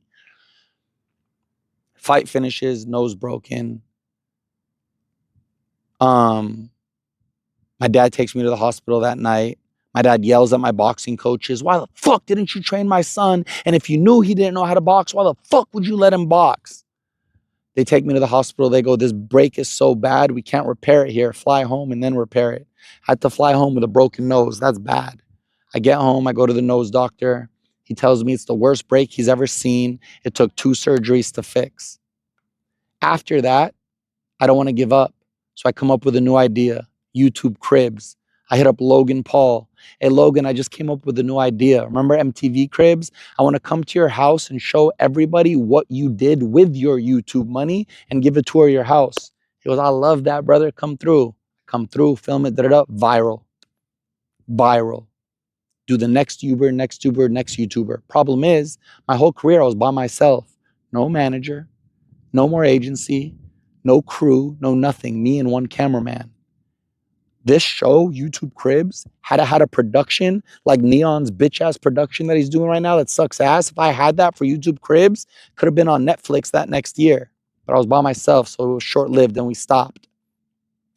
COVID hit. I'm off the internet again. I go live with my parents in San Diego. And oh, by the way, I forgot to say this. When I got back to LA, I stayed with my girlfriend that I had left when I was in Bali. And I didn't have money for an apartment, so I stayed with her. And then I forgot how I made money. I think it was from, oh, this is how. Um, COVID happens. I go live with my parents. I tell them I'm done with the internet. I make 2 drop shipping businesses. I try selling a blanket and I try selling something else. Spent 3 weeks, bought a course, made the websites, did the Shopify, did this, paid for the Instagram ads. Flopped. No money. Fuck. So I get an idea. The kid I used to stream with before, he did something to break my trust that I'm not going to bring up in this video, but I got an idea. I called him and I said, hey, first time I talked to him in like 3 years. He goes, yeah, what's up? Oh my God. I go, if I invited you to come live with me in LA and run back the streams, would you do it? He goes, in a heartbeat, if you forgive me. I go, done. He flies to LA. We start streaming together on Twitch. Problem is, I'm drinking and smoking every night to be entertaining on stream. I wasn't this person yet. I still hated myself. Every night I would drink, black out, smoke, black out, make a fool of myself, wake up the next day. Hey, what did we do on stream last night? Right?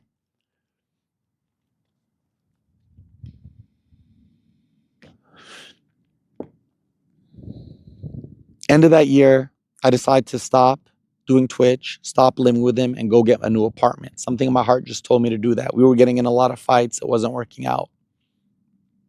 I live in a new apartment. I made a song that New Year's called Re-Up. And what Re-Up was about, took a few L's, made me tear up. I hated the man in the mirror. $1 a dream, I'm a dreamer. The rollie told me time to re-up. I got me some cash. I got me a chick. I've been in my bag. I've been in my shit. We running it back. I started on Twitch. 100 my teeth. They bad as a bitch. The song was about no matter how bad life gets, you can always re-up and get it back if you're hungry and passionate. So that year was my re-up year. I say I'm going to get everything back like I do every year. I go, I'm going to get everything back that I lost. Everything. So what do? Austin McBroom announces that he's doing a TikTok versus YouTube boxing match. And he's hosting the tryouts at a gym. I take my vlogging camera, I go to the gym. And for no reason, I go, what's up, everybody? It's your boy, Dana Tube. I'm going to give you guys behind the scenes look of YouTube boxing. First person to ever do it. I'm the first to do a lot. I record it, viral. Next thing you know, by myself, no one asked me to do it. I become Wade Plem before Wade Plem even became a YouTuber. Actually, I met Wade that night. That's so funny. He probably was a YouTuber, but I was Wade before Wade. I travel with Bryce Hall, Taylor Holder. I travel all these places. I'm interviewing everybody. I'm getting the storylines. I'm getting the beef. Next thing you know, Austin goes, we want you to be the ring announcer. I go, bet, re-up. I do the ring announcing. Dana Tube's ahead. Everyone loves it. My YouTube's popping. Got money back. I get 40,000 for this brand deal. This. I'm back. Then I get a call from JC, Kaylin, and Kian. I was on their reality show the year before, but I got kicked off on day 1 before I even entered the house. And they wanted me because they know how content I am. They said, can you come back and be the surprise guest? The prize is $100,000 this time. I go, bet. Pack all my bags. They're going to pick me up that next day. That night, right? That night, no person going on the reality show is supposed to say that they're on the show. You're not supposed to have your phones. But there were stars that were so big, they were allowed. So I go on my Instagram and I see a post from Tana Mojo and Bryce Hall, and they're at the show, and I know I'm going to see them. What are my lights? Hold on. Take that. Where's my... 1 second.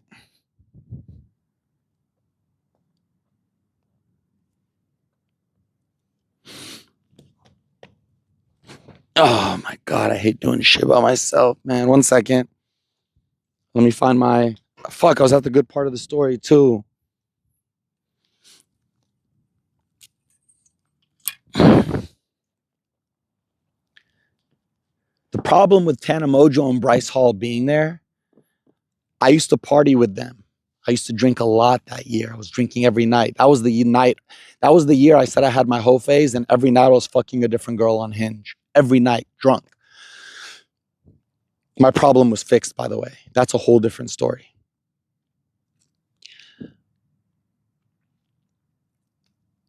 The problem with Tana Mojo being there, 3 months before that, we were partying together and I hit on her aggressively. Tana, I want to fuck you. Tana, let me get at you. You're so fucking bad. You're so fine. Like just making her feel whatever. Never talked to her since that day. So I thought Tana hates me. So I thought when I show up on the reality show, my thoughts told me that she was going to expose me in front of everybody for being a creep and trying to fuck. I get so nervous that I go buy a gallon of Fireball. And on the 2-hour drive to the location for the house, because I'm surprising them on day 2, it ended up being a 4-hour drive. I get so nervous during the drive, I take out the bottle, I start drinking. The driver and the other contestant in the back go, why are you drinking? I go, I just want to take off the edge. I drink the whole drive. By the time I get there, blacked out. I go into the first testimonial room. Everything I say on camera, everybody's enabling me and laughing at what I'm saying. I'm like, holy shit, it's working. Let me drink more. Drinking more. It's finally time to go meet the cast. Not nervous anymore. I walk out. You guys can watch this on the internet. As soon as they all see me, Tana, Bryce, everybody, Fousey! You're telling me that I was nervous all last night. I drank almost that much of Fireball because I thought you were going to expose me, and you're happy to see me and you gave me a hug? We do the first challenge, and the first challenge is fear factor based. Eat as much food as you can, this nasty like balls of shit, and don't throw up and whatever. I eat. I don't eat. I make my partner eat, but because of the smell, I start throwing up. Throwing up when already blacked out accentuated it. Next thing you know, we go in the house. I'm blacked out. They were all there a day before, so they're all friends with each other. Oh, we hung out last night. Bryce comes up to me. I'm with that girl. He's with that girl. He's with that girl. I feel left out. Nobody's including me in conversations, nothing. And I'm insecure because I'm drunk as fuck. Me and Bryce start arguing about who would beat each other in boxing. I can't box, but I have an ego. I'll beat your ass, little man. Fuck you. You can't do shit. Yeah, give me a month to train. Fuck you, dog. I'll beat the shit out of you. Stupid shit. Whose dick is bigger? So we're beefing all night. Later on in the night, one of the producers comes up to me and he goes, hey, they need you in that room. It was a setup. I open the room. The entire cast was having a testimonial, kind of like when the Toronto peeps all left me and were having a group discussion. That's the trauma that got brought back. The entire cast is doing a testimonial talking about me, and I hear them talking shit. On the show, you see the camera zoom to me. They don't know I'm there yet, and I go like this. So I walk up to the crowd. They notice I'm behind them. They all go crazy. I'm slurring. I'm not even making sense. Yeah, that's why y'all know me, cuz like, fuck y'all, like, nah. One of the girls, I get my 2 fingers. I think it was 2 fingers. I put it on her head and I push her away. Like talk to the hand type shit. The second I did that, World War III. How dare you put your hands on a woman? Oh my God. Ah, ah. If I remember correctly, drunk as shit, blacked out. I'm sorry. That's not what I tried. I'm sorry. They dragged me. They put me into a room. They laid me in bed. Go to sleep, Yusuf. You'll wake up tomorrow. Bad boy. I'm blacked out. I don't stay sleeping. I get up. I sleepwalk into Bryce Hall's room. Bryce walks in. Starts going off on me. Calls me a woman abuser. Calls me says, how dare you lay your hands on a female? I tried telling him there's a difference between laying your hands on a female and laying your hands on a female. Granted, I shouldn't have ever put my fingers on a female, but don't say that. And then I look him in the eyes while blacked out and I go, Bryce, you're so lucky I don't tell the internet what I know about you. A little after I said that, my hands are down. I'm not aggressive, confrontational or nothing. Bryce pushes me. I start walking towards him. My hands are down. I'm walking towards him to be like, come on, dog, I'm blacked out. What does he do?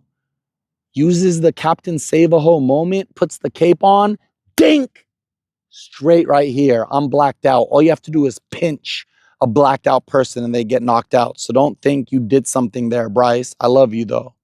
Knocked me out. Woke up the next morning on the couch wearing the same clothes, phone still in my pocket. Confused. I get up to use the bathroom. 2 producers come up to me. I go, yo, where's my room? I need to shower. They go, Yusuf, we're sending you home. You got in a physical altercation last night. I go, what do you mean a physical altercation? With who? They go, Bryce. I go, oh, that's my dog. We always fight when we're drunk. We do. I go, we always fight when we're drunk. Let me just go talk to him. They go, no, Yusuf, this was bad. We're sending you both home. They send me home. I get home. I go to sleep till 6 p.m. that day. Me and Bryce text each other. We're all good. We were both drunk. Everything's fine. I now realize when this footage comes out and people see that I put my fingers on this girl's head, they hated Fousey before, you know what happens now. I call my manager at the time. I go, I fucked up. I fucked up. He goes, I know somebody. I'm not going to lie to you guys. When I heard I know somebody, I thought it was, I know somebody who can like make this have never happened and you're good. So I go, of course. The next day I go to sleep again. I have a concussion. I'm tired. I wake up at like 2 p.m. He calls me and he goes, we're sending a lady to your house. She's a therapist and she's going to take an inventory of you. I don't know why, but she comes. I tell her my whole life story. She leaves. I go to sleep again, wake up the next day, get on a call with my manager. He goes, pack your bags. You're going to rehab. The person he called wasn't a person to fix the problem. A person he called was an ex-alcoholic who is now sober. And when my manager called him, he actually did a good managerial thing. And he said, Yusuf is in severe pain. He drinks almost every day. The other day we were at Jake Paul's fight. He was 5 feet away from Dave Chappelle and almost got in a fight with a fan for asking for a picture. He needs help. They sent me to rehab in Pennsylvania. Never been to rehab a day in my life. I'm like, rehab? I'm not an alcoholic. Or I thought. Go to rehab. All men's rehab, 30 days or 45 days, I think. Funny thing is, I was killing it on the internet at the time with DanaTube. I disappeared. Didn't tell anybody.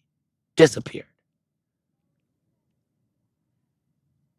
Best 45 days of my life. I do a 3-day water fast in there. I start using food as fuel and not food as comfort.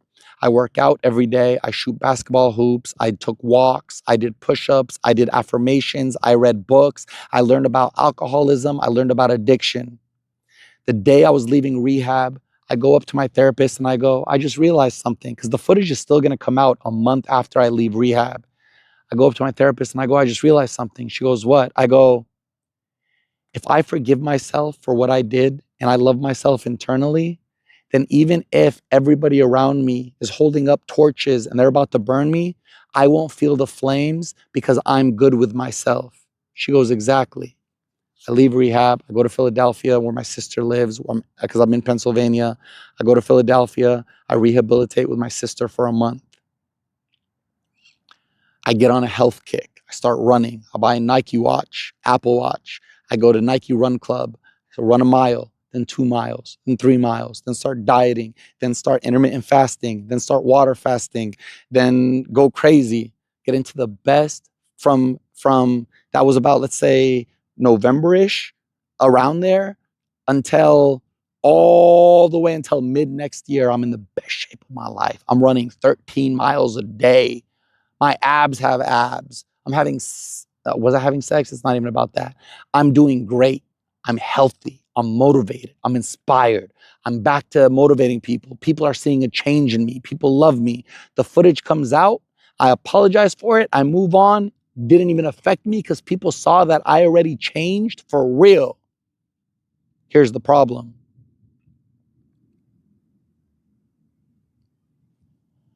I signed a fighter named Dean the Great, right? It's a company that I came up with that I forgot to tell you guys about called Happy Punch. For those of you that don't know,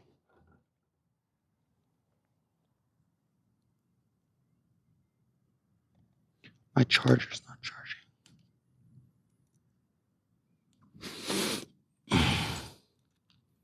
Oh, the sand got into my charger. I gotta finish this fast. Oh, there it goes. For those of you that don't know, I came up with a company called Happy Punch. I did. Came up with the name, came up with the concept, came up with the idea, came up with all of it. I called a friend of mine who was good in the industry, and I said, yo, I want you to be my partner on this idea. He says, yeah. I invite him to join my company. Long story short, I signed Dean the Great, so I'm around boxers a lot. I'm supposed to do shit with Triller. We're then, this before Misfits. All of a sudden, Misfits happens, right? Misfits 1. I get an opportunity. I get a call. No, after Alex Wasabi fights Deji, me and Deji are in the hotel room after, and he walks up to me and he goes, hey, would you ever box me? After his loss. I go, yeah. Because I just saw Alex whoop his ass. So I'm like, I can whoop this kid's ass, foolishly. We planned Fousey versus Deji for Misfits 1. My intention behind life, I'm in the best spiritual shape of my life. I'm in the best emotional shape of my life. I can now reintroduce myself to the world with a win and earn everything back. Again, I just wanted my redemption arc. I just wanted my one win. I trained for 2 months this time. Long story short, I go to London. I get my ass whooped. I get my nose broken again. And I fall into another deep, deep, deep depression. All of a sudden, the guy who was running 13 miles a day, doing A, B, C, D, B, G, nothing, on his couch every day, postmating, eating shit, fucked up, ruining like everything. I fall into a depression day by day. By January of that year, I'm a mess. Haven't posted on the internet, haven't talked to anybody, haven't seen anybody, gained all my weight back, isolating myself, horrible, horrible, horrible depression. It gets so bad, I start having my suicidal ideations again. For those of you that don't know what suicidal ideations is, it's when you can imagine yourself killing yourself, but you wouldn't actually do it. You just think about it. But the problem is my thoughts are obsessive. So when the ideations come, it's all I see. So all I could see 24/7 was an image of me being on top of a bridge and jumping off. It got so bad I had to call a mental health hospital and get checked in. But before I did that, I have to say this. I hit up Jake Paul. Jake Paul hits me up. He hears that I'm doing bad from Nikisa, his manager. And I go, Jake, this is the end. I'm done. It's over. About to kill myself. Da-da-da. He goes, hold up. Are you willing to talk to my therapist? I go, yeah. I get a call from a woman named Fousey on my couch. I start bawling, opening up to her, the first conversation we ever had. She and Jake then helped me find a mental health hospital. Jake Paul pays for it. I go into the hospital. Nothing happened. Nothing changed. It was horrible, horrible, horrible, horrible, horrible, horrible, horrible, horrible. I decided to be a monk. I was going to sell all my belongings, get rid of everything, move out the country, become a monk, and live there for the rest of my life. Whatever, whatever. I leave the rehab. Horrible. I go live with my sister in Philadelphia for a month again. I don't do anything but do what she needs me to do for the house. Habibi, I need groceries. Habibi, take Naya to school. Habibi, clean the house. Habibi, do this. I was a stay at home. That's it. No money, no job, no career, no nothing, depressed as shit. I get home from Philadelphia. I'm still depressed as shit. I book a flight to Peru to do ayahuasca. I heard it gives you answers. Didn't know what ayahuasca was. I go to Peru to do ayahuasca. The worst experience of my life, the darkest experience of my life. I don't go to sleep for 9 days. I start panicking and hallucinating and thinking that I'm going to kill myself and that they're trying to kill me. I started sending SOS messages to everybody on my phone. Everybody panicked. I flew back home, back to my sister. And then I get an idea. Noura, I think I'm ready. I want to try doing fitness YouTube this time. I'm going to hire a cameraman. I'm going to come out with a fitness app and I'm going to do it. She goes, Habibi, if you believe in yourself, do it. I fly back to LA. This is the end of 2022.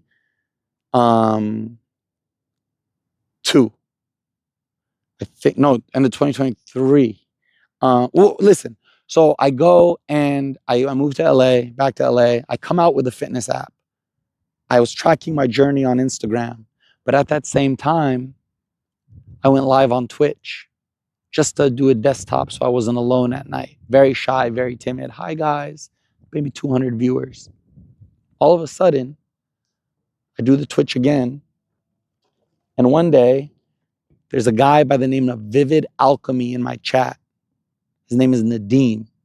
He gives me like 100 subs. Oh shit! What the fuck? Big 100 subs. Another 100. Another 100. Over the next month, he probably spent $60,000 in subs to give to me because he got addicted to it himself, seeing the love that he was getting from me and what it was doing to me. I went from suicidal, bankrupt, dead, depressed, to all of a sudden, in 2 months, 32,000 subscribers on Twitch, number 8 most subscribed in the world, in the conversation, getting reacted to by XQC, Aiden, Kai, everybody. I'm back, better than ever. My DMs, every celebrity you can think of. We want to do a stream with you. Hit up this manager. We want to do a stream. My life is about to change forever. I'm about to do a promotional company. I'm about to do a music label. I'm about to do this, that, and the other. Problem was I was doing it 24/7. Not going to tell this story because you guys know it. I'm doing it 24/7.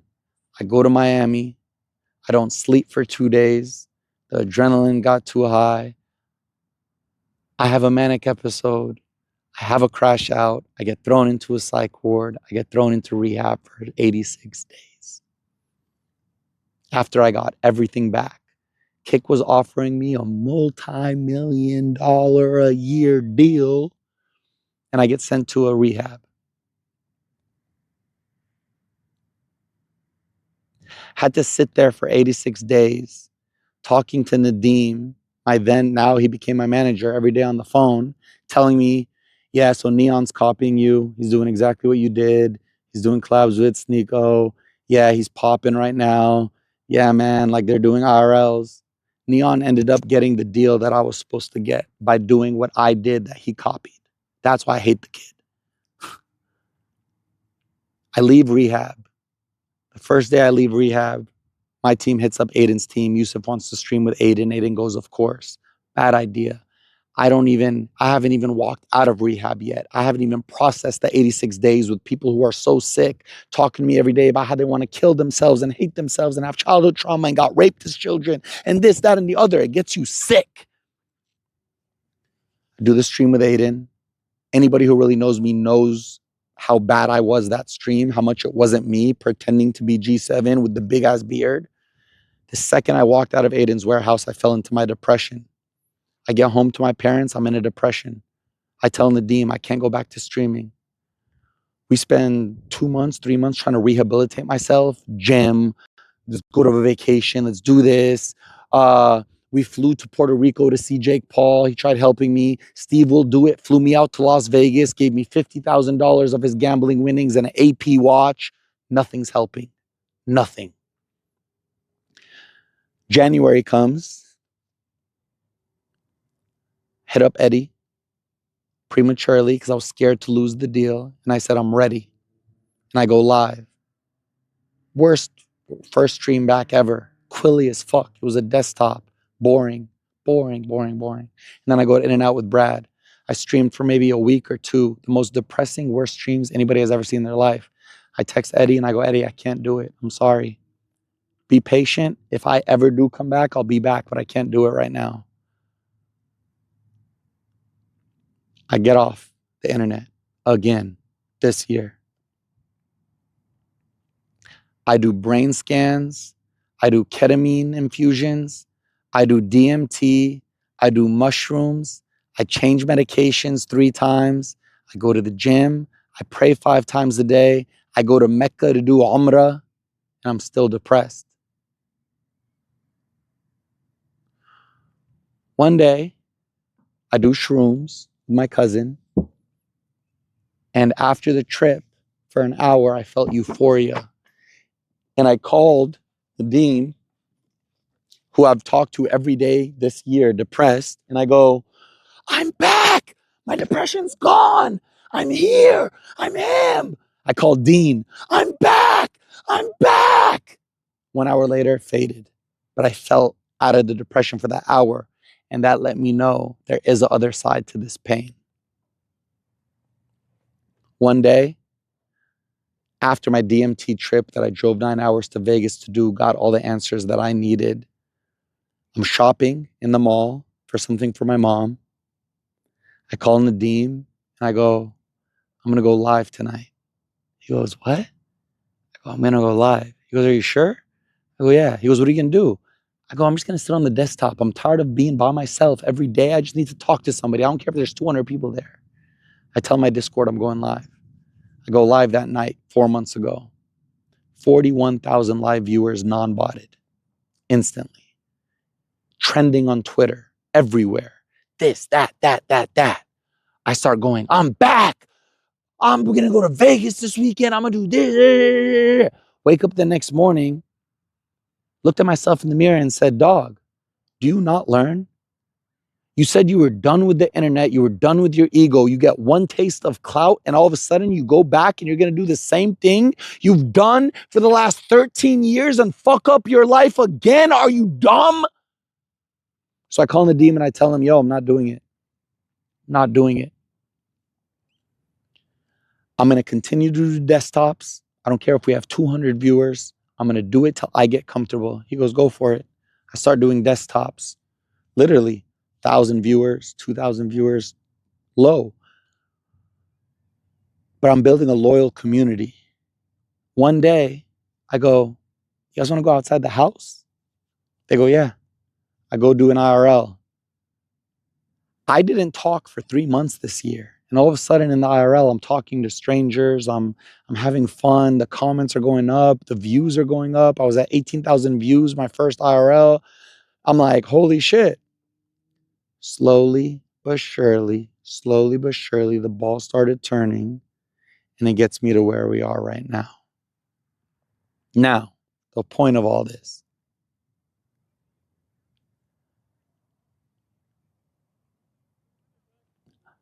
My life this entire year has been going slow. Stay at home, walk my dog, eat lunch with my mom, watch a movie with her, go to sleep, do it again, play Call of Duty, do it again. Since I've been back to streaming, I travel multiple times a week. I stream every day. I have a full team. I have to work 24/7. I don't stop. I go 100 miles per hour. Everybody knows Yusuf knows how to get to the top and knows how to get views, knows how to get attention, knows how to do all of it. He doesn't know how to stay there. What happens when he doesn't know how to stay there? He starts panicking. He starts getting scared. He starts freaking out. And he starts acting out and being somebody he's not. So slowly but surely, I start introducing again. I spent the first 2 months back to streaming. Guys, G7 Fousey is dead and done. If you want to watch him, go watch the streams from last year. He's not here anymore. He wasn't a good person. Within 3 months, I'm back. Now I'm G8. Sickness is sickness, y'all. Mental sickness is mental sickness. I'm going so fast. I'm moving. I'm doing all this stuff. I got my kick deal. I'm waiting to renegotiate on a bigger one because I need one better than Neon or I'm going back to Twitch. I'm making money again. I have a team. Everything's going good. And then all of a sudden, I get hit up one day by Nadeem and he goes, Aiden wants you in Toronto with Sneeko. I hit up Sneeko himself and I said, Sneeko, Aiden invited me. I know it's your trip. You know what I do when I'm involved in content and I don't want to disrespect you or ruin the content you are going for. Are you okay with me coming? Of course, brother. Come Friday. I get there Thursday. Done. Fly to Toronto on Thursday. Second I land, thinking it's my rest day, I get hit up and get told they want you at the restaurant. Go to the restaurant.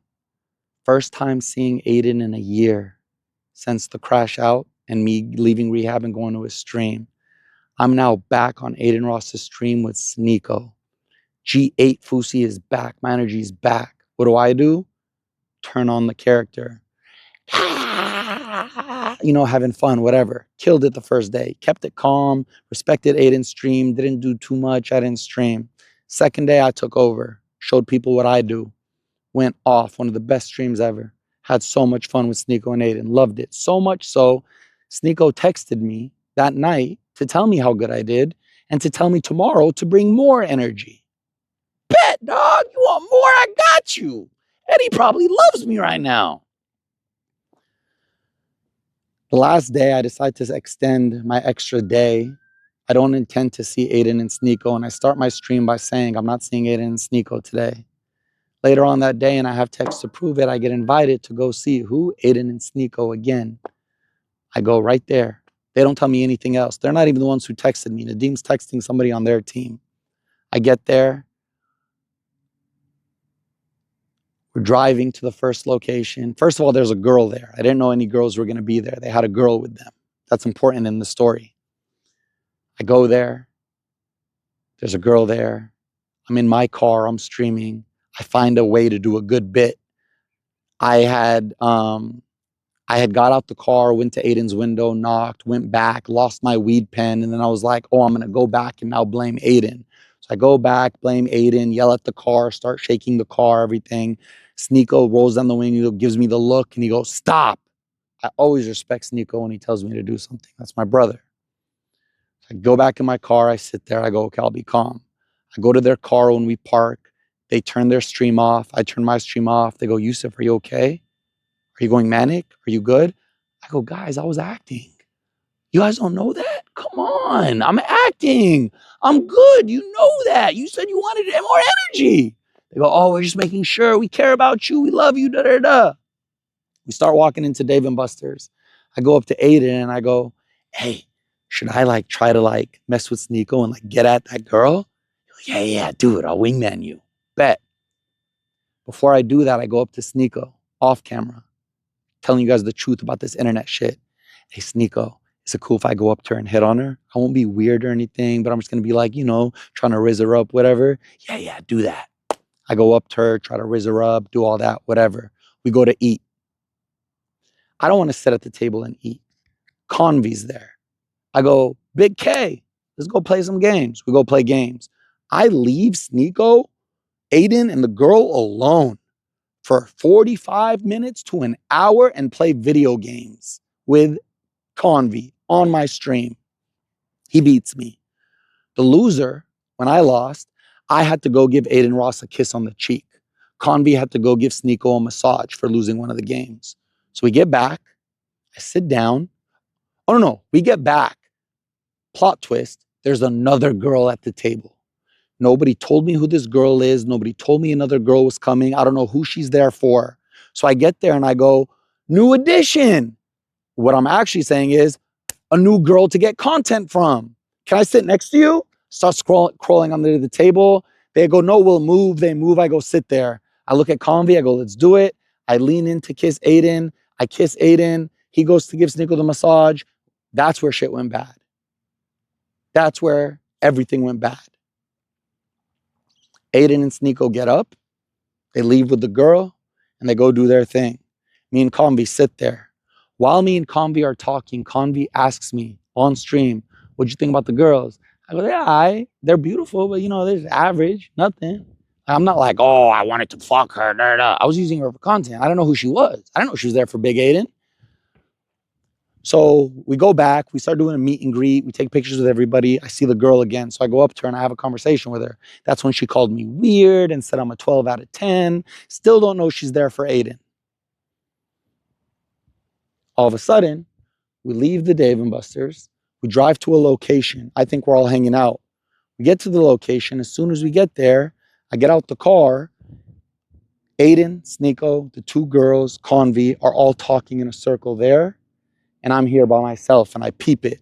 And I go, this happened to me at Reality House. Are they talking about me? Are they about to ditch me? No way, my dogs. Joking, but also serious. I know I'm about to get ditched. So, I play it up. Fuck y'all. Ah, da, da, da, da, playing it up. All of a sudden, Aiden comes up to me. Fousey. What you about to do, Aiden? You know, you about to go gamble, go to the gym, you know, sleep. Exactly like I said. Shake his hand, go to Sneeko, shake his hand. I didn't get a text from these guys once. Yusuf, that girl's with Aiden. Yusuf, we're about to go pull a 2-man. Yusuf, we don't want you with us. Yusuf, you're doing too much. Yusuf, can you pipe down? Yusuf, can you stop? Yusuf, this is nothing. They leave. I'm obviously hurt, but I'm obviously joking, but I'm still hurt. So I use it to my advantage and I turn it into content. Y'all done fucked up. Y'all just woke up the sleeping motherfucking giant. Y'all done fucked up. We're going out tonight, y'all. We go out. We party. Show everybody what G8 does. Still haven't texted Sneeko or Aiden. They haven't texted me. The next day, I have to check my text. I don't think they texted me and I don't think I texted them. So nobody knows if the ditch was real or not. I had no idea. Swear to God, on the bottom of my heart. People would ask me, was it real? I go, I don't know. Nobody's texted me to tell me. Oh no, Sneeko did text me. That's a lie. And Sneeko goes, we didn't ditch you, by the way. I replied to him and go, yes, you did.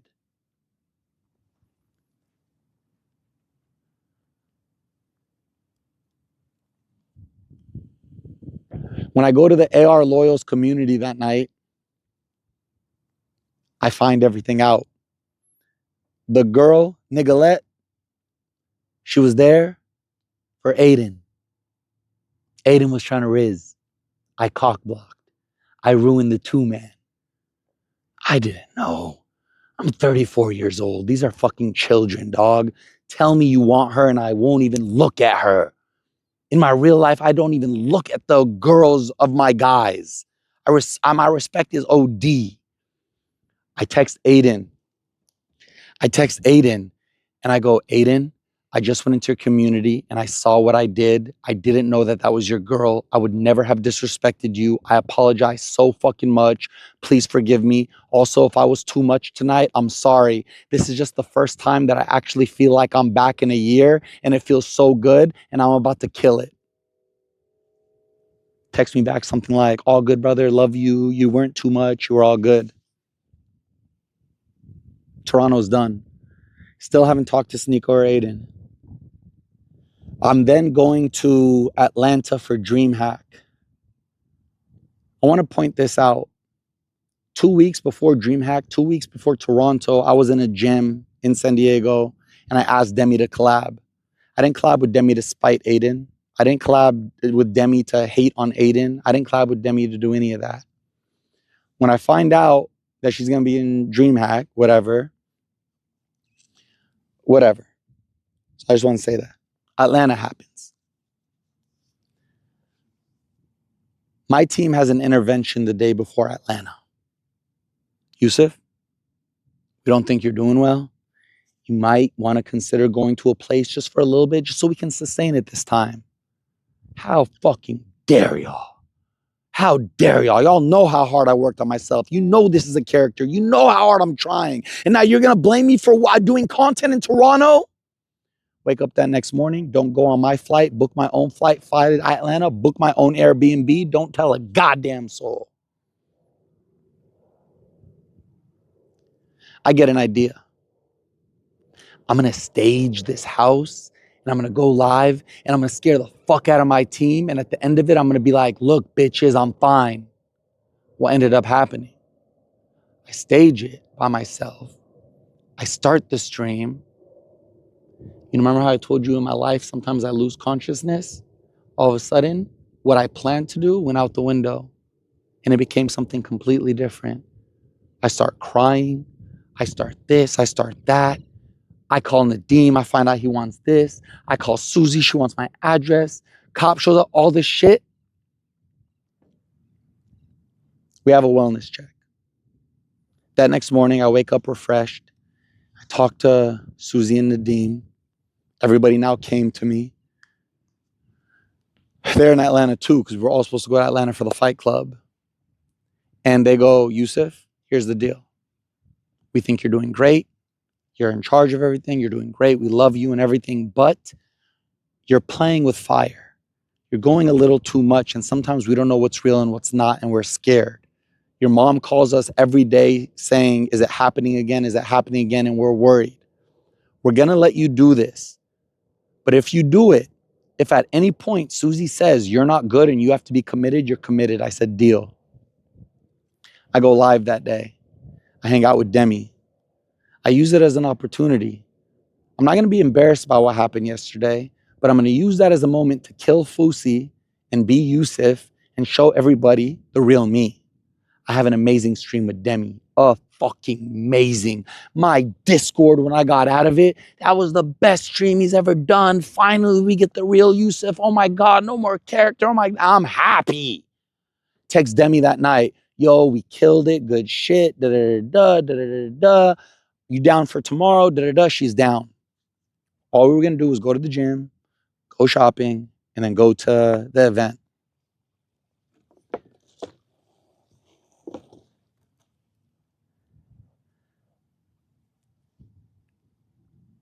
Here's the truth about why I cussed out Aiden and Sneeko.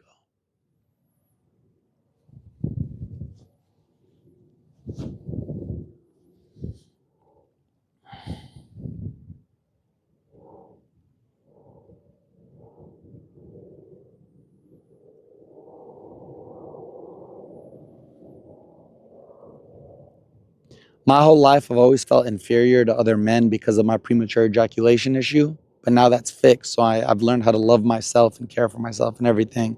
But that little boy is always still there. When I was in rehab and I found out Neon got the deal that I was supposed to get, I was hurt, very. And I was sad and scared. When I go to Toronto and I'm collabing with Aiden again, I notice you're third wheeling hard. Aiden and Sneeko are the duo. There is no big three. You're just a tag along, and most of their communities don't even want you here.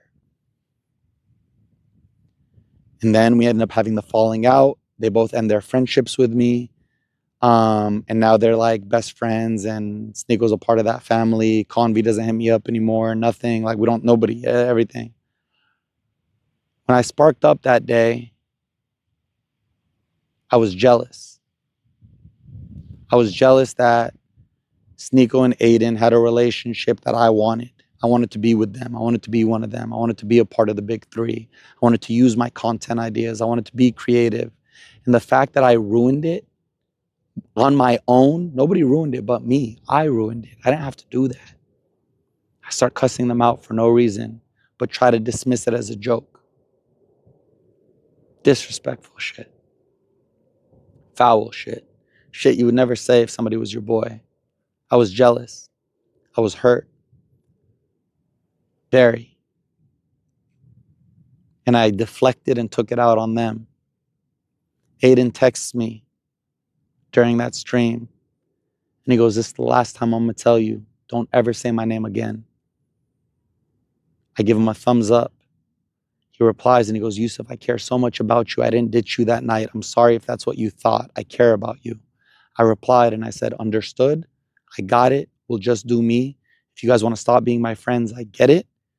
And I love you guys. And I put a handshake emoji. That night, Sneeko reacts to the clips. I still haven't watched his reactions because I don't want to get hurt. Because I know it's my fault and I know everything he said is true and I don't want to hear it. Whenever I've gotten to the top, I've always found a way to self-sabotage, hurt myself, as if I don't deserve good things, as if I don't deserve love. This is the first time in my life where I'm catching that and not letting it happen. Yesterday, I did mushrooms at 4 a.m. by myself. Atlanta went very bad. I lost 2 team members. I had to fire 2 team members.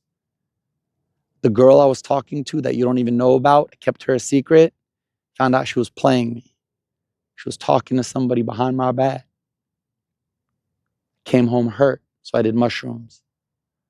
I cried vehemently, if that's the right word, for about 3 hours. Everything. And I kept saying things like, I've been through so much pain. I've been through so much pain. I've been through so much pain.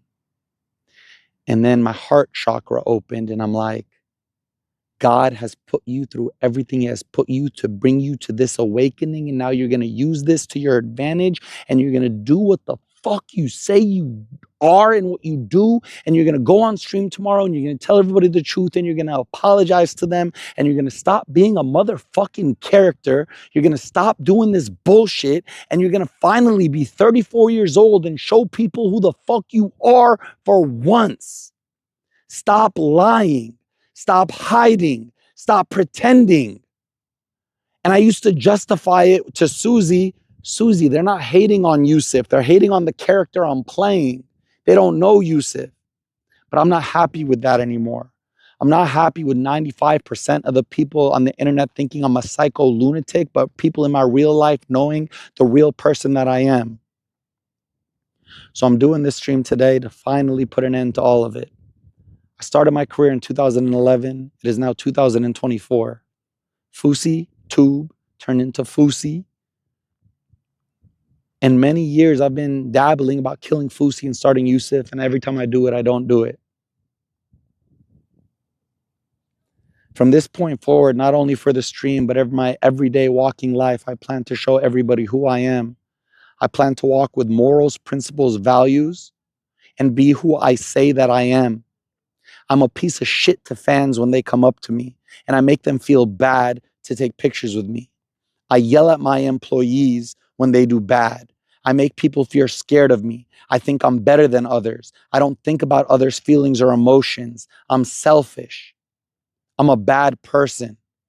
I'm a good person. I love myself, but there's a lot of bad that needs to be killed.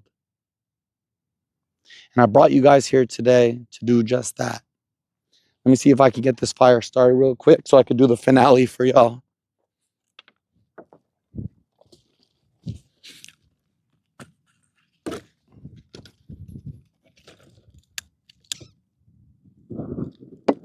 All right.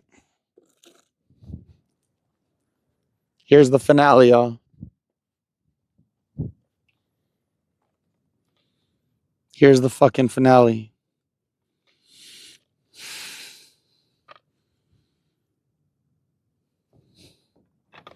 Get ready for this.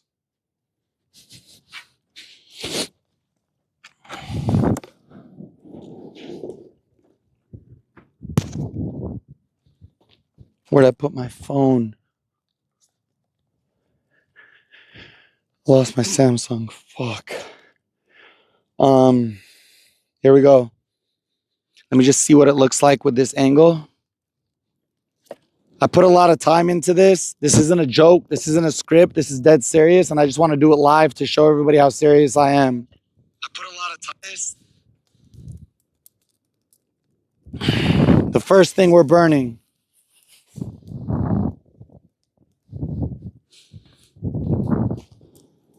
The company that I started. The company that my partner stole from me and kicked me out of.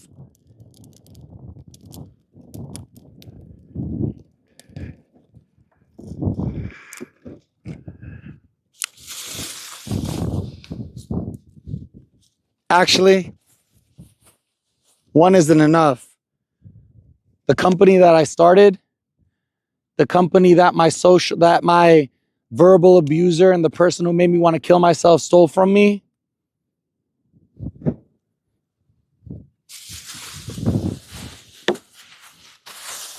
Hold on. 2 isn't enough. The company that I started, the company that was stolen from me,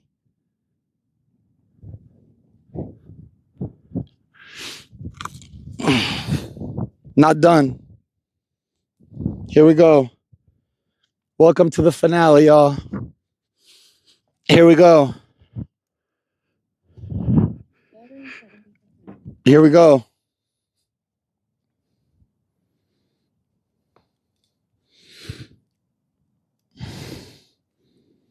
Here we go.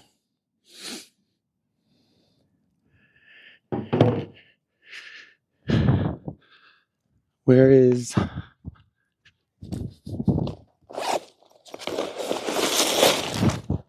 I'm going to tell you guys a story. Let me just make sure you guys can see me. I prepared something for y'all. Can y'all see me fine? Can y'all see me fine?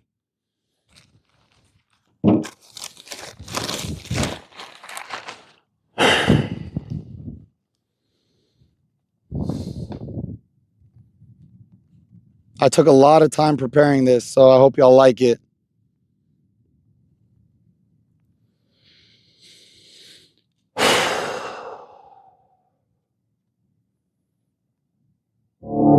I've been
Here's where it gets serious. I'm not supposed to talk about you on stream, but I'm sorry, Tav. Sorry for disrespecting you, your client, the work you put into everything, and all the trouble and drama that I caused you guys from one trip to Toronto. I apologize, Tav. Nadeem, I've been a piece of shit to you, dog. You're the best person that's ever been in my life, and no, I will never have a brother closer than you. And I have two of them. I love you so much. My mom loves you as a son, and I'm so grateful for you. And I'm going to spend the rest of my life making sure you know that that's how I feel. SSB, Convy, tried texting and calling you today. I totally get it, my dog. Cheeser, all of y'all, I fuck with y'all. Cuff, Motion Man, I fuck with y'all and I apologize. It was never fuck SSB and their whole crew. Never. The AR loyals, it goes without saying, man. I went from gassing y'all up and calling y'all the strongest and best people on the internet to all of a sudden hating you guys and treating you guys like you didn't do shit for me. My streams would not have picked up back like they picked up if it wasn't for Aiden Loyal's influence and Aiden's influence. I apologize for anything I may have caused y'all. Y'all don't have to fuck with me, watch me, look at me another day in your life. But if you ever get to see this, I just want y'all to know I'm sorry. Long live love speech. I owe y'all one of the biggest ones. I disrespected your leader. I disrespected your patriot. I disrespected the heart of your operation, and y'all had nothing to do with it. And I genuinely, from the bottom of my heart, apologize, and I will always forever say, long live love speech. Nick, my cameraman, you're the best guy in the game, dog. And that's why I told you to trust me, and your pockets are going to be fat and you're going to be eating good. And I'm going to stick to that. You're now officially hired. You know that. You're an employee, and I'm never losing you. And I'm going to treat you right forever. Where the fuck is Kevin?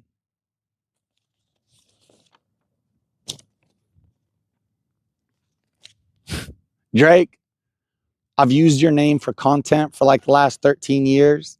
I've tried to make it seem like I was with you with a hired actor. I've used your name, July 15th, everything. Last time I'll ever mention you. I apologize.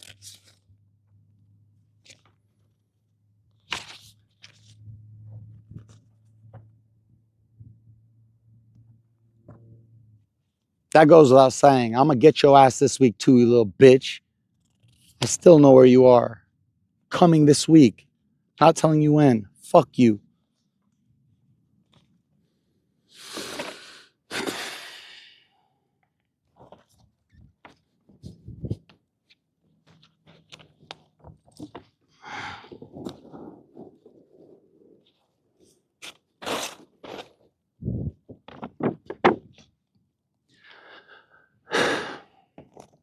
You and I believe in the afterlife, Sneeko. And before I have to answer to God and tell him why I said what I said about you and disrespecting you and outing your sins publicly, I want you to know as a human, I apologize. You don't ever have to talk to me another day in your life, brother Hubert. But I just want you to know I've, from day one, always considered you a brother. You've never used me for content. You've always been one of the first people there for me. I've never called you and had you not call me back. I've never texted you and had you not text me back. You've always, always, always, always, always been down and been real for me. What I did was uncalled for, unjust, and fucking wrong. Never have to forgive me, never have to talk to me. I already saw the title of the clip that said, Sneeko's done with Fousey. I just want you to know as a man, my brother, I apologize. And if you can find it in you to forgive me, that's all I need. You don't even got to tell me.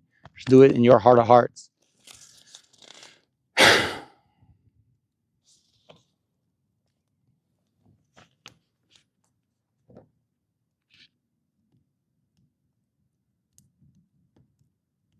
Aiden Ross.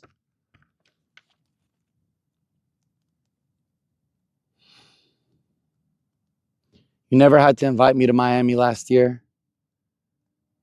You never had to give me $100,000 after rehab.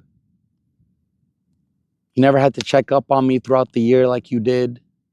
You never had to tell Eddie to not get rid of my deal. You never had to invite me to Toronto.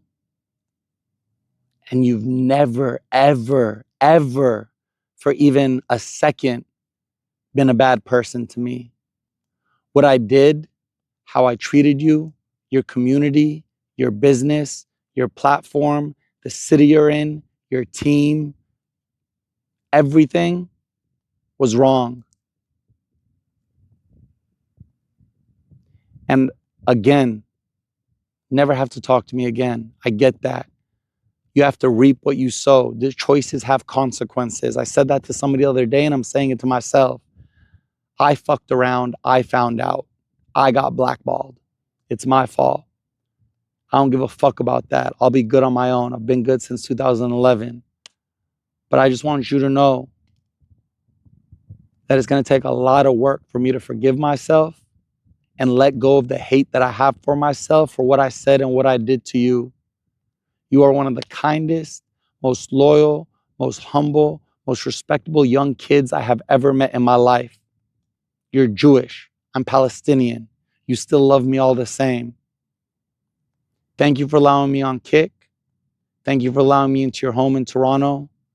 And thank you for letting me say your name this one last time, even though you told me not to, but I had to say sorry, my brother. I love you guys so much.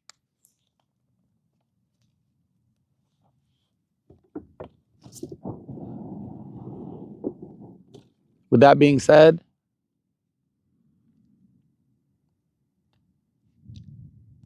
$10 Monday, October 7th, the 1 year of the Palestinian genocide that's been happening.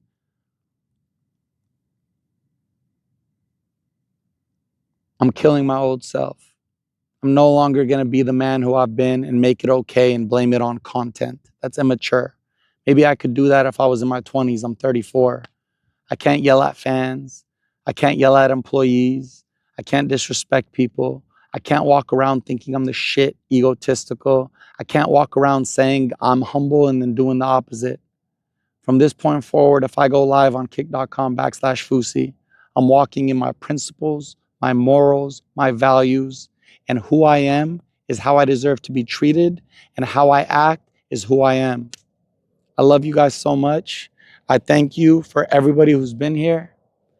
I meant every word that I said, and I'm gonna end it with this. To anybody right now watching who's struggling with anything, depression, anxiety, OCD, sadness, no motivation, no hunger, eating disorders, no matter what it is, I promise you, if you're still going through it, it's not the end, because it always works out in the end. And everything you are being put through is for a reason and a purpose to cultivate you and turn you into the person you're meant to become in life. No matter how hard the hardship you're going through right now currently is, I promise you there's going to be a time in your life when you look back at it and you're like, damn, if that didn't happen, this wouldn't have happened. Damn, if that didn't happen, I wouldn't have learned this. Damn.